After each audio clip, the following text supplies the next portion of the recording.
எல்லாருக்கும் வணக்கம். யாழ் அரங்கம் மற்றும் ஆளுநர் இந்த அரங்கத்தில் ஒவ்வொரு மாதமும் ஒவ்வொரு கலை சம்பந்தப்பட்ட நிகழ்ச்சிகளும் நாடகமும் அப்புறம் நாடக உரையாடல்களும் நடக்கும். அது இப்போ இந்த மாத நாடக உரையாடலாக தமிழ் நாடக வரலாற்றில் தலித் அரங்கமும் அதன் வெளிகளும் அப்படின்ற தலைப்பில் நம்ம நாடக உரையாடல் தொடங்குது. இதுக்கு இப்போ தலித் மக்கள் கலை சம்பந்தப்பட்ட பண்பாடுகளும் அதோட பின்னணிகளும் அண்ணன் பேசுறதுக்காக வந்திருக்காங்க.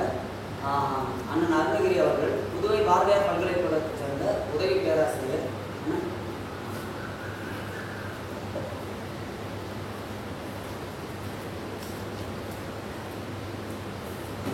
இப்போ அண்ணன் எல்லாருக்கும் வணக்கம். நாடக தோழமைகளுக்கும் எழுத்து தோழமைகளுக்கும் நெஞ்சார்ந்த வணக்கத்தையும் பெருமதிப்பையும் தொடங்கி இந்த உரை அமர்வில் அமர்கிறேன். அந்த தலித் வெளிகள், தலித் உணர்வுகளை பற்றி பேசுவதற்கு முன்பு தலித் அரங்கம் என்பது எப்படி உருவாகி இருக்கக்கூடும்,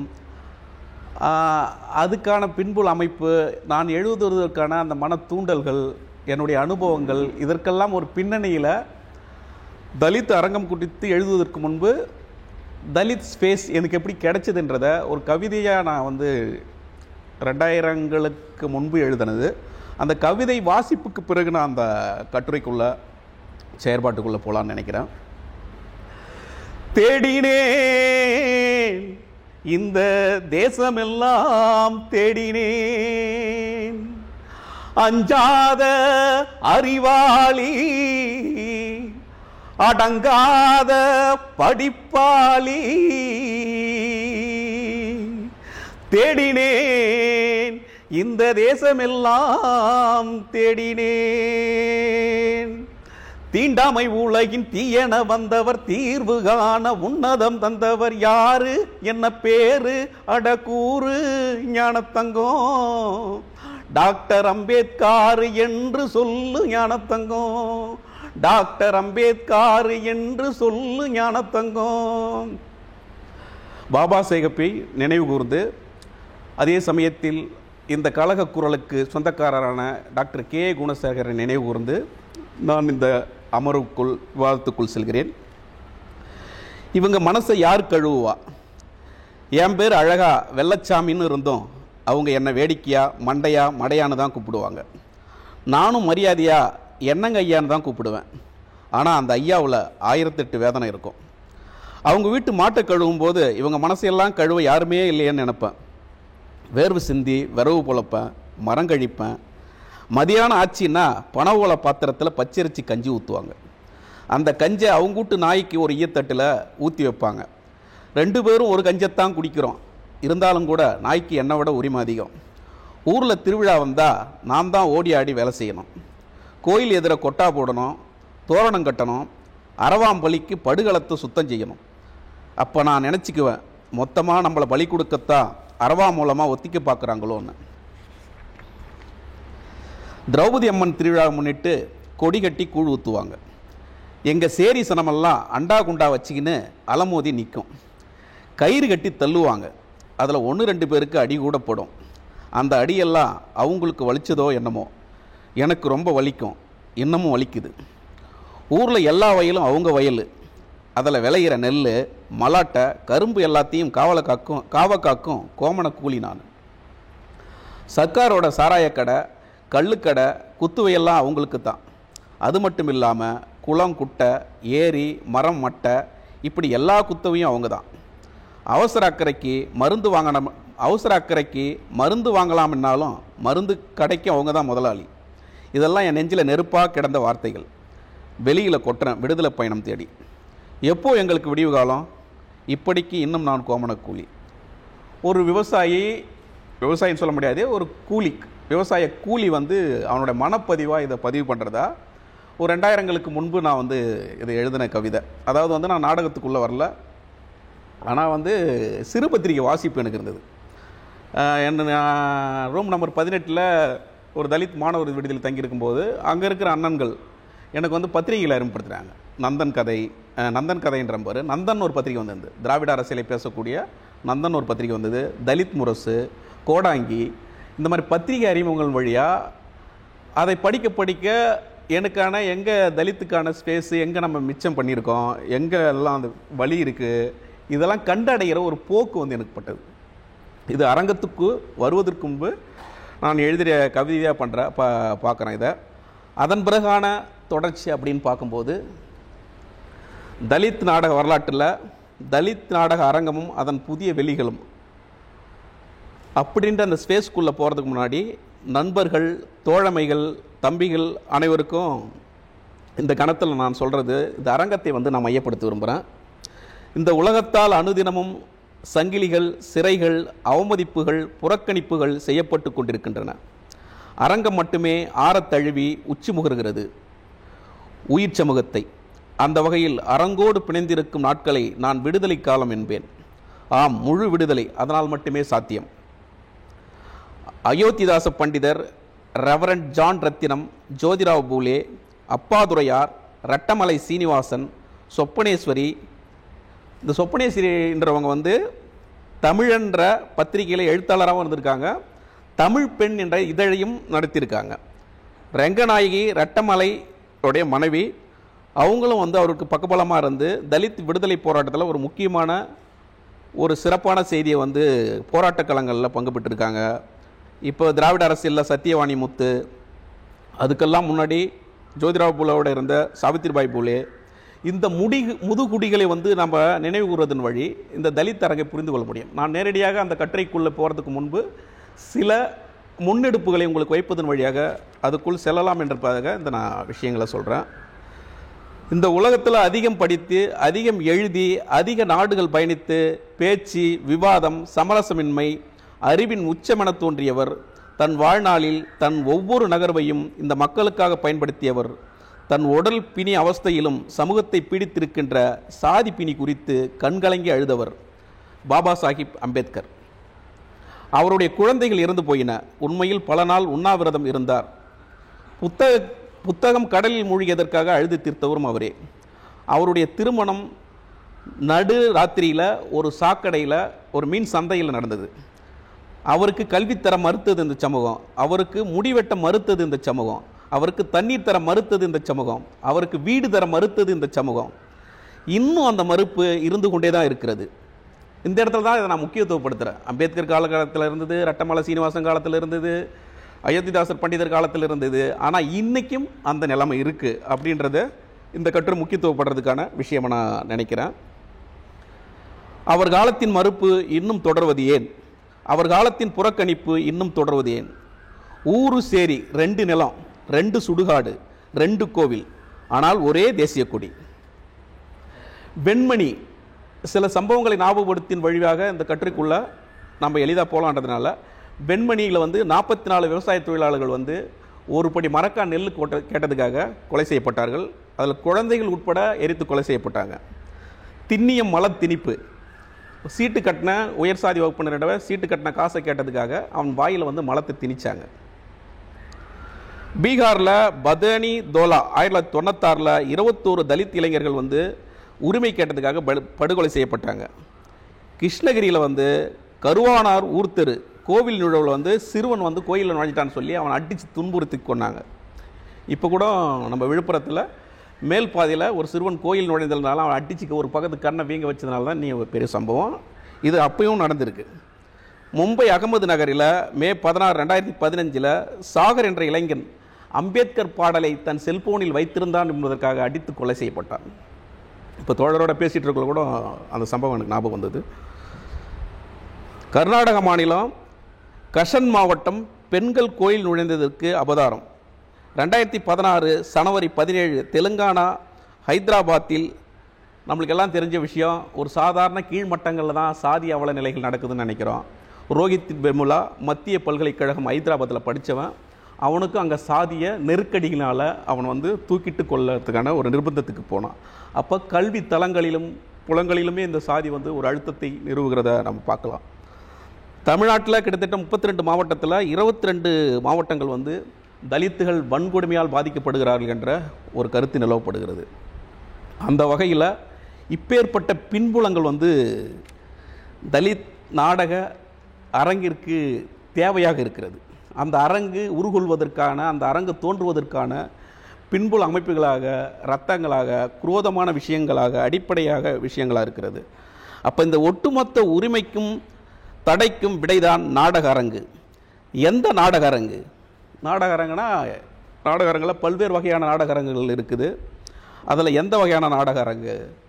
பூர் தேட்டர், எளிமை அரங்குன்னு சொல்கிறோம். என்விரான்மெண்டல் தேட்டர், சூழலியல் அரங்குன்னு சொல்கிறோம். பெண்ணி அரங்குன்னு சொல்கிறோம்.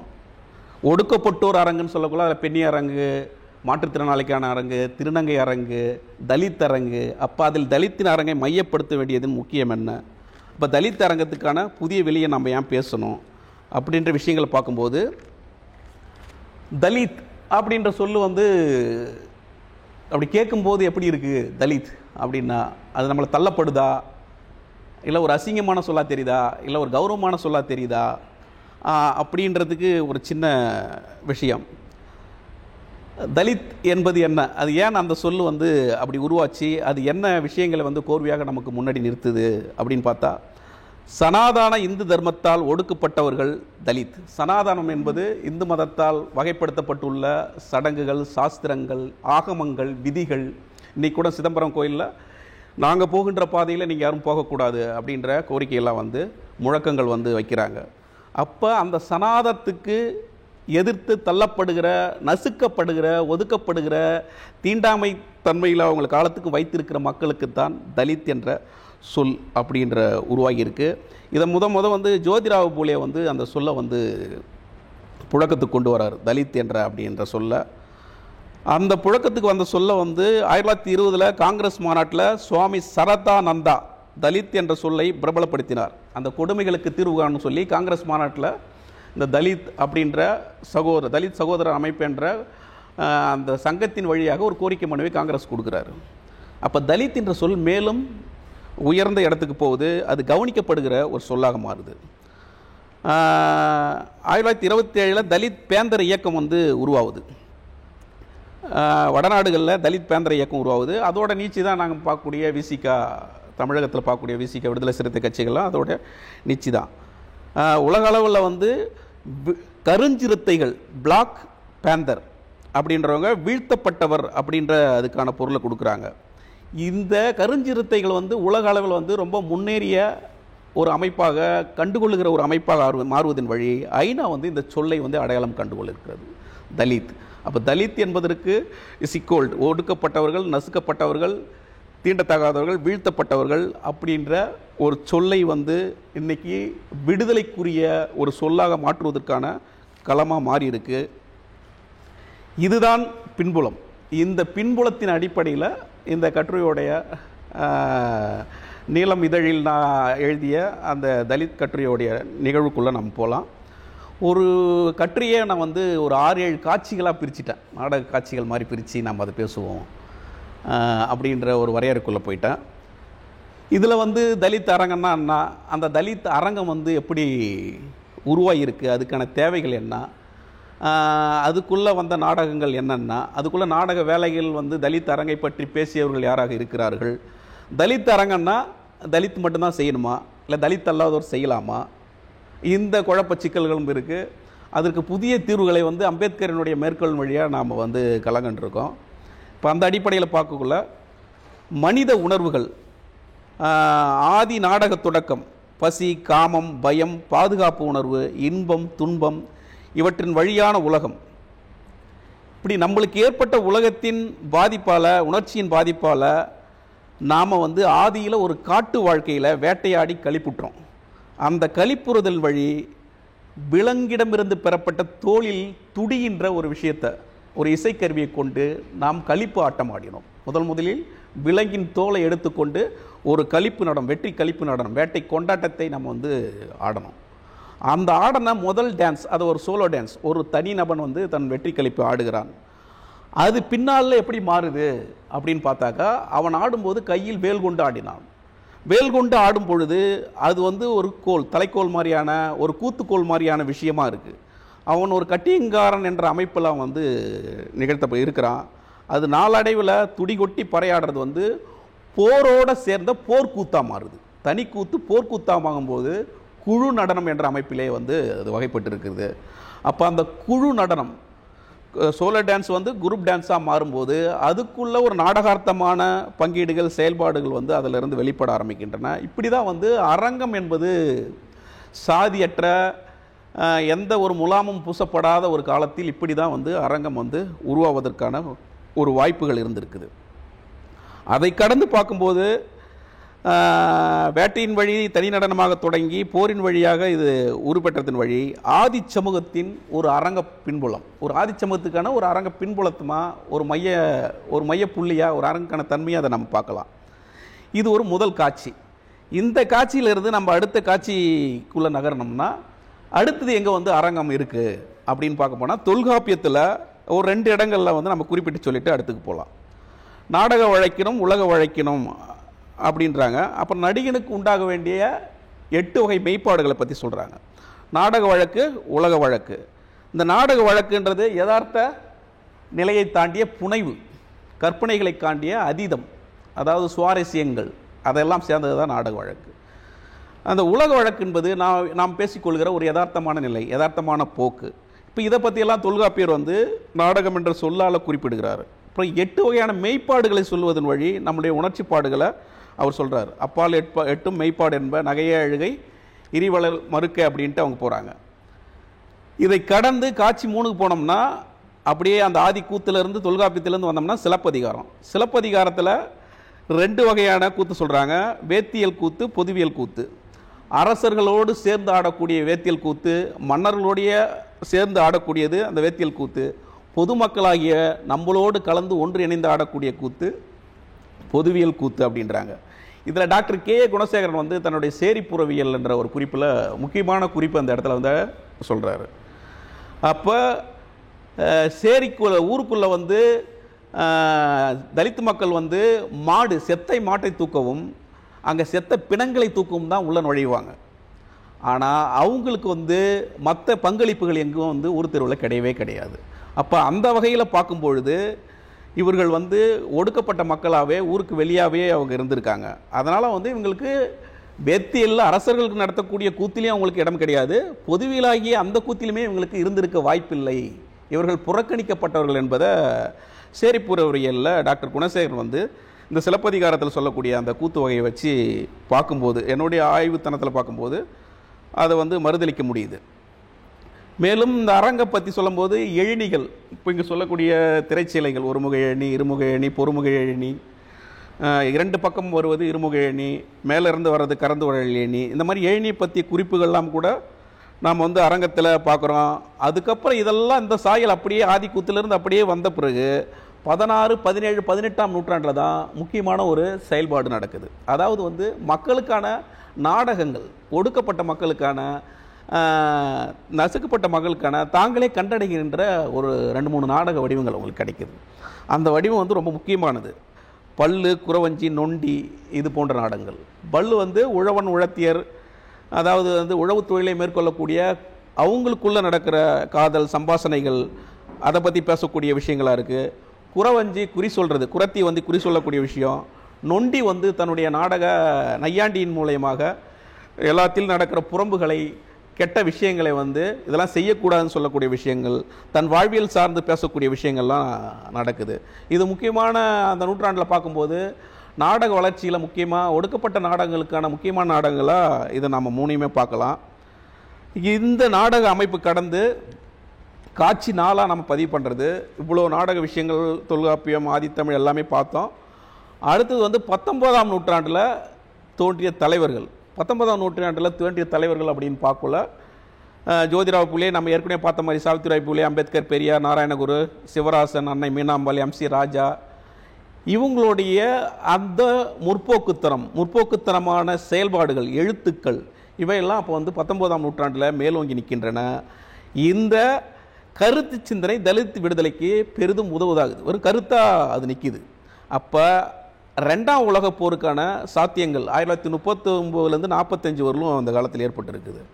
அப்போ அந்த சாத்தியப்படுத்தல் வழியாக தொழில் புரட்சி நடந்ததன் விளைவாக கலாச்சார ரீதியாகவும் இலக்கிய ரீதியாகவும் தொழில் மாற்றத்தின் ரீதியாகவும் உழைக்கும் மக்களுக்கு வந்து முக்கியமான ஒரு தளம் கிடைக்குது. அது வந்து எழுத்து, அச்சு ஊடகம், எழுத்தாளர்கள் மத்தியில் புதிய பாதிப்புகளை தர்றதுனால அப்போ வந்து கலை இலக்கிய மண்ணில் பெரிய மாற்றங்கள் உருவாகின்றன. அப்போ தான் வந்து எலாபரேட்டாக பல்வேறு அரங்குகள் வந்து தோன்றுது. ஃபிசிக்கல் தேட்டர் உருவாகுது, சைக்காலஜி தேட்டர் உருவாகுது, கொடூர் அரங்குன்னு சொல்லக்கூடிய குருவல்ட்டி தேட்டர் உருவாகுது, ஆப்டிமிஸ்ட் தேட்டர் எதிர் அரங்கு உருவாகுது, பொலிட்டிக்கல் தேட்டர் உருவாகுது, இன்விசிபிள் தேட்டர் உருவாகுது, எபிக் தேட்டர் உருவாகுது. இந்த ஒடுக்கப்பட்டோர்னு அரங்குக்குள்ள ஒரு சின்ன புள்ளியாக பதுங்கி இருக்கிற இல்லை அது ஒரு புள்ளியாகவே இருந்த தலித் தேட்டர் அப்படின்றதும் உருவாகிறது. இதை வந்து அதுக்குள்ள அதை எடுத்து மையப்படுத்துறதுல முக்கியமான நபராக டாக்டர் K.A. குணசேகரன் இருந்திருக்காரு. இதில் தலித் அரங்கை தனியாக பிரதி பேச வேண்டிய அவசியம் இருக்கிறது அப்படின்னு சொல்லி அவர் குணசேகரன் இதை கையாளுறார். தனியாக எடுத்து அதை முழுசாக பேச வேண்டிய அவசியம் இருக்குதுன்னு சொல்லி அதுக்கு ஒரு ஏன் பேசணும் அப்படின்ற சிந்தனைக்குள்ளே ஏன் போகிறோம்னா, இன்றைக்கும் வந்து மேற்கத்திய சமூகத்தில் பிளாக் தேட்டர் அப்படின்ற ஒரு அமைப்பு இருக்குது, கருப்பின அரங்கு.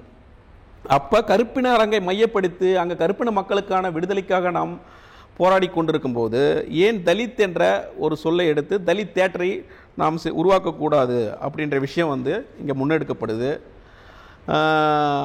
1990களில் வந்து முக்கியமான ஒரு மாற்றம் நிகழுது.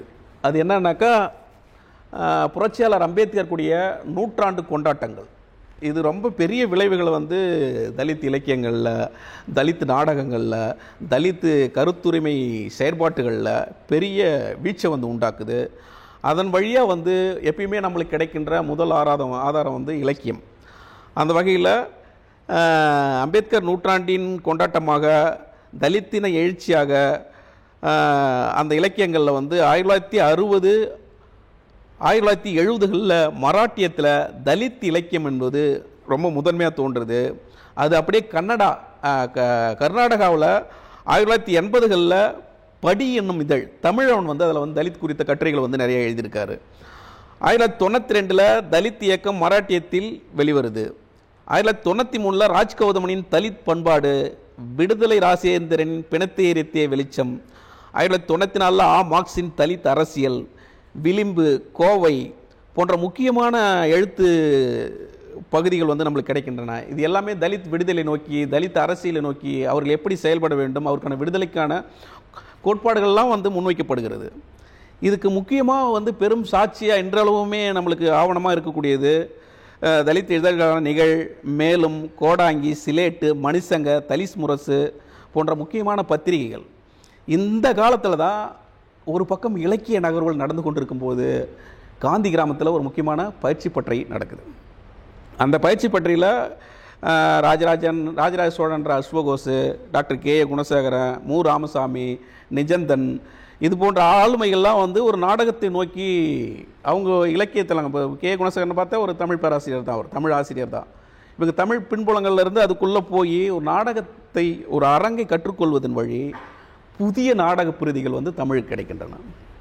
அது முக்கியமான காலகட்டம். இந்த போக்கின் அடிப்படையில் ஒரு பொது வீச்சா அப்போ தலித் அரங்கிற்கான முன்னெடுப்பு எங்கு தொடங்குன்றதை நம்ம இங்கே யுகுத்தி பார்க்கலாம். அதன் வழியாக நம்ம ராஜராஜ சோழன், அஸ்வகோஷ் என்ற ராஜராஜ சோழன்கிட்ட மறுதளிப்புன்ற ஒரு பிரதி கிடைக்குது. K.A. குணசேகரன்கிட்ட பலியாடுகள், மழி, தொடு, கனவுலவாசி இது போன்ற எக்கச்சக்கமான பிரதிகள் வந்து அவர் எழுதுகிறாரு. இதுதான் வந்து தலித் அரங்குக்கான ஒரு தொடக்கமாக நாம் பார்க்க முடியுது. இப்போ காட்சி 6, இந்த கட்டுரையுடைய 6வது பகுதிக்குள்ளே நம்ம போகணும்னா, இது ஒரு பக்கம் ஒரு தலித் ஆதார மையன்ற ஒரு பக்கம் குணசேகரன் வந்து அந்த பயிற்சி பட்டறைக்குள்ளே இருக்கிறது, இன்னொரு பக்கம் வந்து காந்தி கிராமத்தில் அந்த பயிற்சி பட்டறையில் அவர் செயல்படுறது, இன்னொரு பக்கம் பத்திரிகைகளோட செயல்பாடு, அம்பேத்கர் நூற்றாண்டு, இதெல்லாம் ஒரு பக்கம் போயிட்டே இருக்குது. அதுக்கு நடுவில் மதுரை தலித் ஆதார மையம், இதை நான் குறிப்பிட்டு சொல்ல வேண்டும். மதுரையில் இருக்கிறதுல வந்து தலித் ஆதார மையம் தன் சிறப்பான பங்களிப்பை வந்து தலித் விடுதலைக்காக கலை நிகழ்வுகளின் வழி செய்திருக்கிறது. சமுதாய சிந்தனை மையம், இதோட சேர்ந்து சமுதாய சிந்தனை ஆய்வு மையம், ரெண்டுமே இணைஞ்சு தலித் விடுதலைக்கான நாடகங்களை, கலை விழாக்களை, ஆடல் பாடல்களை, நாட்டுப்புற கலை வடிவங்களை முன்னெடுத்திருக்கிறது. 1995 தலித் கலை விழா முன்னெடுப்பு, இது முக்கியமான ஒரு பகுதி காலகட்டமாக பார்க்கப்படுது. 1992 தலித் அரங்கு என்ற புதிய ஊடக முறையை வந்து 92 தான் டாக்டர் K.A. குணசேகரன் வந்து இந்த ஊடக முறையை அறிமுகப்படுத்துகிறார். அப்படி ஊடக முறையை அறிமுகப்படுத்தினாலும் அது களத்திலே, செயற்பாட்டிலே கொண்டு வந்தது வந்து யாருன்னு பார்த்தா தலித் ஆதார மையம், மதுரை தலித் ஆதார மையம். 1995 தலித் அரங்க கலைகளுக்கு மேடை அமைத்து கொடுத்த ஆதார மையம் பல்வேறு நாடகங்களை உருவாக்கின. அதில் வந்து பலியாடுகள் கலந்து, நந்தன் கதை, இது மாதிரியான நாடகங்கள்லாம் வருது.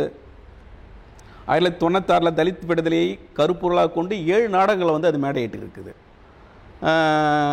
இதுக்கு முன்பே வந்து 1993 பாண்டிச்சேரி நாடகத்துறையில் பலியாடுகள்ன்ற நாடகத்தை உருவாக்கி திருவண்ணாமலையில் முதல் மேடை ஏற்றிருக்காங்க. இது வந்து தலித் அரங்க நாடக செயற்பாட்டில் ஒரு முக்கியமான தளம். ஒரு குணசேகரனால் 92 அறிமுகப்படுத்தப்பட்டாலும் நாம் தலித் விடுதலையை பேசிக்கொண்டிருக்க காலகட்டத்தில் தலித் பெண்கள் விடுதலை, குறிப்பாக பெண்கள் விடுதலை எப்படி பேசப்பட வேண்டும் அப்படின்ற நகர்வும் அங்கே நகர்ந்திருக்கு. அந்த முக்கியமான விஷயம் அதில் ஜீவாவின் சேரியின் தாலாட்டு. ஜீவா என்ற ஒரு தலித் அரங்க செயல்பாட்டாளரின் சேரியின் தாலாட்டு தீ தமிழில் தலித் பெண் எழுதிய நாடகங்களாக வந்து சமூகத்துக்கு அறிமுகமாகுது. தமிழ் நவீன நாடக சூழல் வளர்ந்து வந்த காலகட்டமாகவும் இது முக்கியமான காலகட்டமாகவும் அறியப்படுகிறது. அப்போ இந்த இடத்துல ஒரு மையப்பொருளாக, அரங்க பொருளாக ஒரு தலித் தியேட்டர் என்ற விஷயம் வந்து முன்வைக்கப்படுகிறது. அப்போ இதோட அடுத்த கட்டமாக காட்சி 7க்கு நான் போகிறேன். தலித் மக்களின் கலை பண்பாட்டு பின்னணி. இப்போ இவ்வளோ பின்புலங்களுக்கு அப்புறம் தலித் மக்களுக்கான கலை பண்பாட்டு பின்னணி என்பது என்னவாக இருக்கிறது? இந்த தமிழ் மண்ணில் பூர்வகுடி மக்கள் தனக்கான தனி கலை பண்பாட்டு பின்னணியை வந்து வச்சுருக்காங்க. இதை வந்து புறநானூற்றில் தமிழ் பேராசிரியர்கள் இருக்கேன், உங்களுக்கு தெரியும். துடியன், பாணன், பறையன், கடம்பன், இந்நான்கு அல்லது குடியுமல்லை அப்படின்ட்டு ஒரு 4 குடிகளை சொல்கிறாங்க. இவங்க 4 பேர் இல்லைன்னா இந்த கலைக்குடிகளே கிடையாது, குடிகளே கிடையாது அப்படின்றாங்க. துடியர் என்பவர் ஆதிக்கூத்து கலைஞர், துடி அடித்து ஆடக்கூடிய ஆதிக்கூத்து கலைஞர். இவங்க தான் பின்னால் தடாரி என்ற உடுக்கை அடித்து ஆடும் பொருணராக மாறுறாங்க. பாணர் என்பார் விரலியரை சேர்த்து நாடகம் நடத்தினர். அருந்ததியர் என்பார் செருப்பு தைக்கும் தொழிலாளி, பாணரின் எச்சமாக இன்று கருதலாம். முழவுப்பறை இயக்கும் கூத்தர் பறையராவார். கடம்பன் என்று கிராமங்களில் குடும்பன் என்று அழைக்கப்படும் பல்லராவார். இது தவிர கூத்தர், கண்ணுலர், கோடியர், வைரியர், விரலியர், பாடினி என பலரும் உண்டு. அப்போது இந்த ஒரு பின்புலம் வந்து தலித் அரங்குக்கான பின்புலமாக, முக்கியமான லிட்ரேச்சர் பின்புலமாக, இலக்கிய பின்புலமாக நாம் வரையறை செய்ய ஒரு முக்கியமான ஆவணமாக இருக்குது. சங்க இலக்கியத்தில் குறிஞ்சிப்பாட்டில் ஒரு முக்கியமான விஷயம், இந்த ஆய்வில் நான் கண்டெடுத்தது ஒரு முக்கியமான விஷயமாக அதை கருதுகிறேன். சாறுகொள் ஆங்கண் விழவுக்களம் நந்தி அப்படின்றான். இதில் விழவு என்பது நாம் வரையறுக்குள்ளே படித்து பார்க்கும்போது விழவு என்பது நாடகம் என்ற வந்து சொல்ல குறிக்குது. விழவு களம் நாடகம் நடைபெறும் இடம். அப்போ விழவு என்பது நாடகம், களம் என்பது இந்த மாதிரியான ஸ்பேஸ், நாடகம் நடக்கக்கூடிய இடமாக கருத முடியுது. அப்போ நாடகம் நடக்கக்கூடிய இடத்தை தான் விழவுக்களம் என்று சொல்கிறான் என்று நான் கருதுகிறேன். கிட்டத்தட்ட 21 வகையான அந்த விழவுக்களத்தை பற்றியும் அதில் நடக்கக்கூடிய கூத்துக்கள் பற்றி 21 வகையாக அவன் பிரிக்கிறான். அதில் 10ஆவதாக அறியப்படுகின்ற சேரி விழவு அப்படின்ற ஒரு தலைப்பில் சேரி விழவு பற்றி பேசுகிறாங்க. இயல், இசை, நாடகம் இது 3ம் விரவிய முத்தமிழ் கூத்தாக இந்த சேரி விழவு வந்து அறியப்படுகிறது. இது முக்கியமாக வந்து எந்த இலக்கியம்னு சொன்னோம்னா குறிஞ்சிப்பாட்டு தான் இதை வந்து முன்வைக்குது. குறிஞ்சிப்பாட்டுக்குள்ளே இந்த செய்தி வருது. இவ்விடத்தில் தலித் மக்கள் வசிக்கக்கூடிய நிலம் சேரி என்பதை எண்ணி பார்க்க வேண்டும். அந்த வகையில் தலித் மக்கள் ஆடல் பாடல் கூடிய அரங்க வடிவத்தை பின்புலமாக கொண்டவர்கள் என்பது புலனாகிறது. ஏற்கனவே நம்ம துடியன், பாணன், அந்த 4 குடியும் அல்லது குடியும் இல்லை என்றதை பார்த்தோம். அதுக்கப்புறம் வந்து விழவுக்களம் என்பதன் வழி, சேரி விழவு என்ற சொல்லின் வழி அரங்கத்தோடு தொடர்புடையது இந்த ஒடுக்கப்பட்ட சமூகத்தைச் சேர்ந்த மக்கள் என்பது இங்கே புலனாகுது. 2 விஷயங்கள் மூலயமா அதை நம்ம முன்வைக்கிறோம். அந்த கலை பின்னணி வந்து பின்னால் உடையுது. எப்படி அது வந்து உடைச்சி நொறுக்கப்படுது அப்படின்றதுக்கு சில குறிப்புகளை உங்களுக்கு தரலான்னு நினைக்கிறேன். மண்ணின் மக்களின் வாழ்வு இழையோடிய, குறிப்பாக பள்ளு, குறவஞ்சி, நொண்டி நாட்டுப்புற மக்களுக்கான சொந்த நாடக வடிவங்களாக இது வந்து உருப்பெற்ற அந்த காலத்தில் ஆதிக்க சக்திகளின் கெடு அரசியல் விளைவால், ஆதிக்க சக்திகள்னால் சனாதனம், நம்ம ஒரு ஆரிய விளைவு அப்படின்ட்டு கூட இதில் மையப்படுத்தலாம். கடவுள் பெருமையை சுமக்கக்கூடிய பங்களிப்புகளை வந்து அந்த நாடகங்களுக்குள்ளே திணிக்கிறாங்க. இது உழைக்கும் மக்களுடைய பாடுபொருள்களை, அவங்களுடைய கொண்டாட்டங்களை, அவங்களோட சந்தோஷங்களை பேசின பல்லு, நொண்டி, கொஞ்சி அதில் வந்து என்ன பேசுகிறாங்க, அவங்களுடைய கடவுள் தனங்களை வந்து உள்ள வைக்கிறாங்க. ராமாயணத்தை உள்ள செலுத்துகிறாங்க, மகாபாரதத்தை உள்ள செலுத்துகிறாங்க. கடவுளை கொண்டாடுகின்ற ஒரு நாடக வடிவமாக அது பின்னால் மாற்றப்படுது. அப்போ ஒரு ஒரு ஒரு எந்த கலப்பும் இல்லாமல் ஒரு தொடர்ச்சியான ஒரு அரங்க பாரம்பரியம் உள்ள தலித் அரங்குக்கான தன்மையில் இவையெல்லாம் உட்செருகளாக உள்ளே நுழைக்கப்படும் போது இவங்க வந்து சின்னாபின்னமாகுது. அந்த ஆர்ட் ஃபார்ம்ன்றது தலித் அரங்கு என்பது சின்னாபின்னமாகுது. ஆனால் அதையும் மீறி கழகக்குரல் வந்து எழுப்புறாங்க. எப்படி எழுப்புறாங்க அப்படின்றதுக்கு தான் மதுரை வீரன் கூத்து. மதுரை வீரன் கூத்தில் சாதி மறுப்பு திருமணத்தை பேசுகிறாங்க, சனாதன எதிர்ப்பு, உரிமை கேட்பு, அரசாட்சி கேட்பு. மதுரை வீரன் கூத்து நம்ம பார்த்தோன்னா தெரியும், காத்தவராயன் கூத்து பார்த்தோன்னா தெரியும். இந்த கூத்தெல்லாம் வந்து ஒரு சாதிக்கான ஒரு விஷயங்கள், ஒரு சாதி மறுப்பை பற்றி பேசுவதோ இல்லை சாதி உரிமைக்கான நான் அடைய வேண்டிய இலக்கு அரசியல் உரிமைக்கான விஷயங்கள்லாம் வந்து காலங்காலமாக எப்படி ராமரை பற்றியும் மகாபாரதத்தில் பேசக்கூடிய சீதாவை பற்றியும் ராமாயணத்தில் பேசக்கூடிய சீதாவை பற்றியும் மகாபாரதத்தில் பேசக்கூடிய துரோதினன் தர்மன் இவங்களோட வரலாறுகள் பேசுவதன் வழி ஒரு பக்கம் இந்த வரலாறுகள் பேசப்பட்டு வந்ததன் வழி அர்ஜுனன் வரலாறுகள் பேசப்படுவதன் வழி இன்னொரு பக்கம் காத்தவராயன், மதுரை வீரன், ஒண்டி வீரன், சுடலமாடம், முத்துப்பட்டம், பொன்னியம்மா, செல்லியம்மா இப்படின்ற ஒடுக்கப்பட்ட ஒரு அந்த குழு மனநிலையில் அந்த குழு வழிநடத்திய அந்த சமூகத்துக்கு வழிகாட்டியாக இருந்த மூதாதைகளின் கழக குரல்களும் இங்கே கூத்துகளாக நடைபெற்று வந்து தான் இருக்குது. இப்போ இதுக்கு இந்த கலைவடங்களுக்கு எதிர்ப்பாக இது எதிர்ப்பு குரலாகவே அமைந்திருக்கிறது. தற்காலத்தில் தலித் மக்கள் தங்கள் அரங்க பண்புகளாக எதை வச்சுருக்காங்க இதோட எச்சமா அப்படின்னு பார்க்கும்போது அவங்ககிட்ட இன்றைக்குமே ஒரு ஸ்பேஸ் எது இருக்குன்னா திறந்த வெளி தான் முக்கியமான ஸ்பேஸாக இருக்குது தலித் மக்களுடைய ஸ்பேஸ். ரெண்டாவது எதுவாக இருக்குன்னு பார்த்தா ஆடல் பாடல் அவங்களுடைய முக்கியமான விஷயமா இருக்குது. வட்டார துணியுடைய மொழி, கலோக்கியலாக பேசக்கூடிய அந்த வட்டார துணியுடைய மொழி, ஆதிக்க குறியீடை எதிர்க்கக்கூடிய ஆதி குறியீடாக இன்றும் நம் கையில் எச்சமாக இருக்கக்கூடிய பறை முக்கியமான ஒரு அரங்க குறியீடு. இந்த குறியீடுகள் தான் இன்றைக்கும் வந்து இந்த அரங்க பின்புலத்தில் இருந்த இந்த ஒடுக்கப்பட்ட மக்கள் என்பதை வந்து நிறுவுறாங்க. இன்னும் நேரம் எடுத்துக்கலாங்களா? ஒரு சில செய்திகள் சொல்லியிருக்கேன், நான் இன்னும் அந்த மெயினாக நாடகத்துக்குள்ளே போகலை.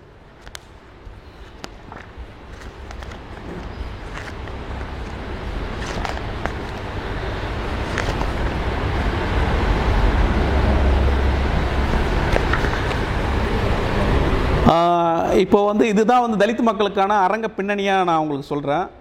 தமிழ்நாடு வரலாற்றில் தலித் அரங்கம் தோன்றிய விதம் மற்றும் தேவை அப்படின்னு பார்க்கக்குள்ள ஒரு சில விஷயத்தை நாங்கள் சொல்லணும்.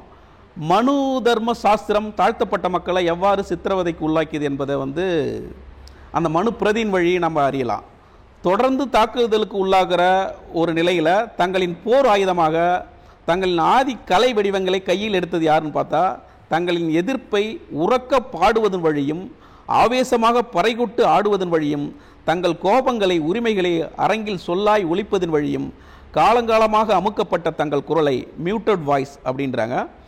காயத்ரி சக்கரவர்த்தி சிபிவாக் அவங்க வந்து சொல்கிறாங்க, தங்களுக்கான குரலை தாங்களே வெகுண்டு எழுப்புவதன் வழி விடுதலையின் திறவுகோலாக தலித் அரங்கை தோற்றுவிக்கிறார்கள்.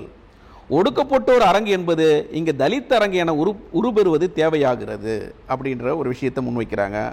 அந்த தலித் அரங்கவியலில் பேசும் மொழியும் பேசா மொழியும் அப்படின்ற 2 லாங்குவேஜ் இருக்குது அப்படின்றத குறிப்பிட்டு சொல்கிறாங்க.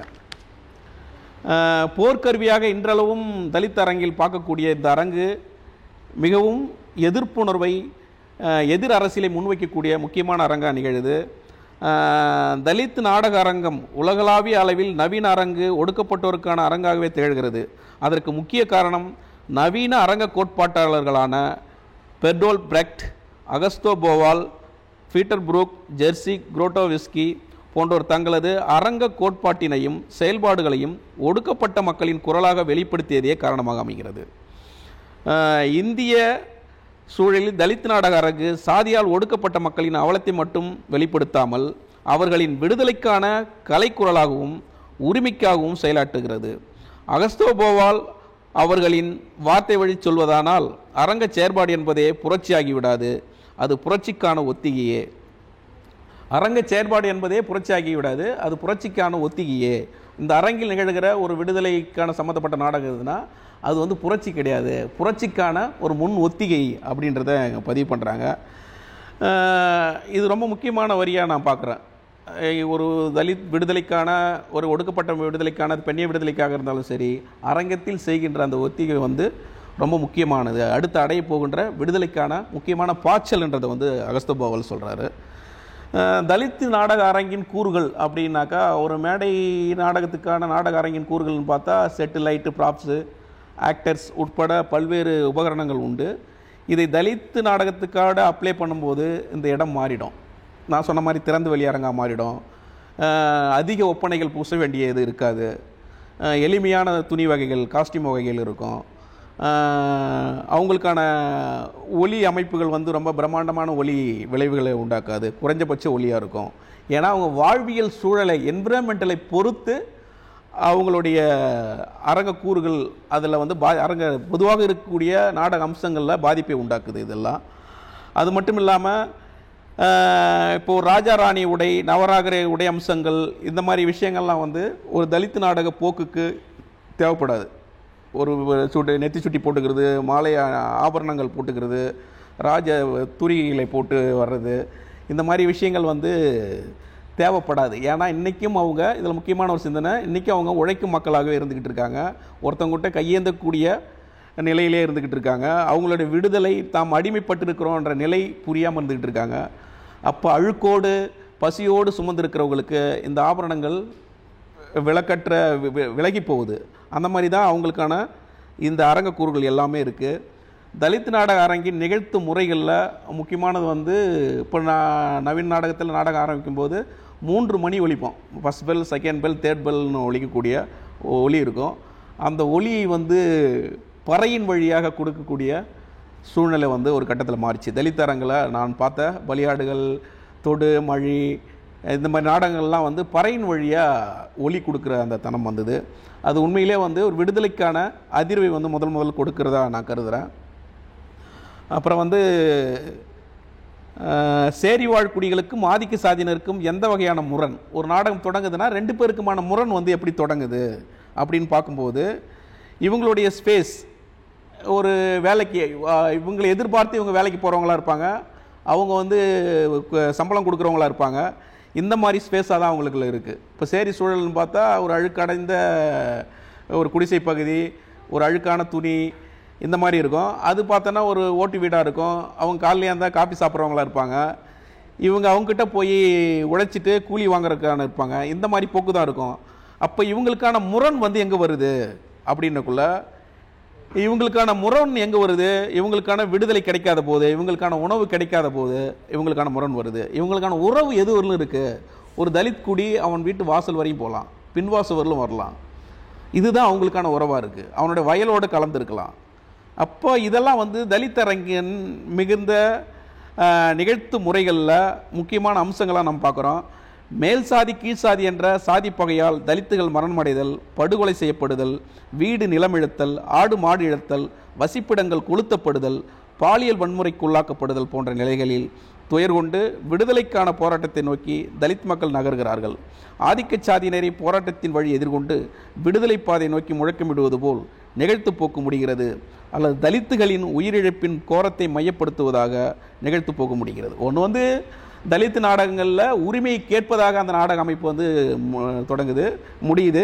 இன்னொன்று வந்து அந்த உரிமையை கேட்டும் கிடைக்கல அப்படின்றதில் விரக்தி, அவனை வந்து தண்டிக்கப்படுதல், மரணமடை செய்தல், அந்த போக்கில் வந்து நாடகங்கள் வந்து முடியுது. தலித் நாடக வரலாற்றில் ரொம்ப முக்கியமான செய்தியை நான் பதிவு பண்ணுறேன். தமிழில் தலித் நாடகச் சூழல் என்று பேசும்பொழுது தலித் நாடகங்களை தலித்துகளே எழுதி இயக்கி அவர்களே சமூகத்தின் முன் வெளிப்படுத்தும் போதுதான் அச்சமூகத்தின் உண்மையான சூழல் உணர்வுபூர்வமாக வெளிப்படும் என்ற ஆழமான கருத்து நிலவுகிறது. இக்கருத்து ஏற்கத்தக்கதாக இருப்பினும் அமெரிக்க தேசங்களில் கருப்பின மக்களுக்கு ஆதரவாக வெள்ளையர்கள் கலை இலக்கியங்களை படைக்கிறார்கள், குரல் கொடுக்கிறார்கள் என்பதையும் இச்சூழலில் இங்கு எண்ணி பார்க்க வேண்டும். அமெரிக்காவில் எப்படி கருப்பின மக்கள் எதிர்க்கும் போது அங்கே இருக்கிற வெள்ளை மக்கள் வந்து அந்த மக்களுக்கு ஆதரவாக குரல் கொடுக்குறாங்க.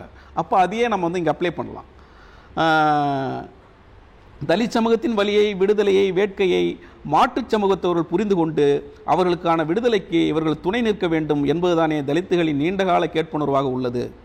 என்னையா அடிக்கிற, என்னையா திட்டுற, என்னையா வீட்டுக்குள்ளே விட மாட்டுற, எனக்கு ஏன் சோறு போட மாட்டுற, என்னையா தொட்டா நீ தப்பாக பார்க்குற, ஏன் நான் வந்து உன்னோட சேர்ந்து பழகக்கூடாதா அப்படின்றதுக்கெல்லாம் ஒரு தீர்வை நம்ம வந்து இங்கே பார்க்கலாம். ஒரு முக்கியமான தீர்வை நம்ம பார்க்கலாம். தாழ்த்தப்பட்டோர் தங்களின்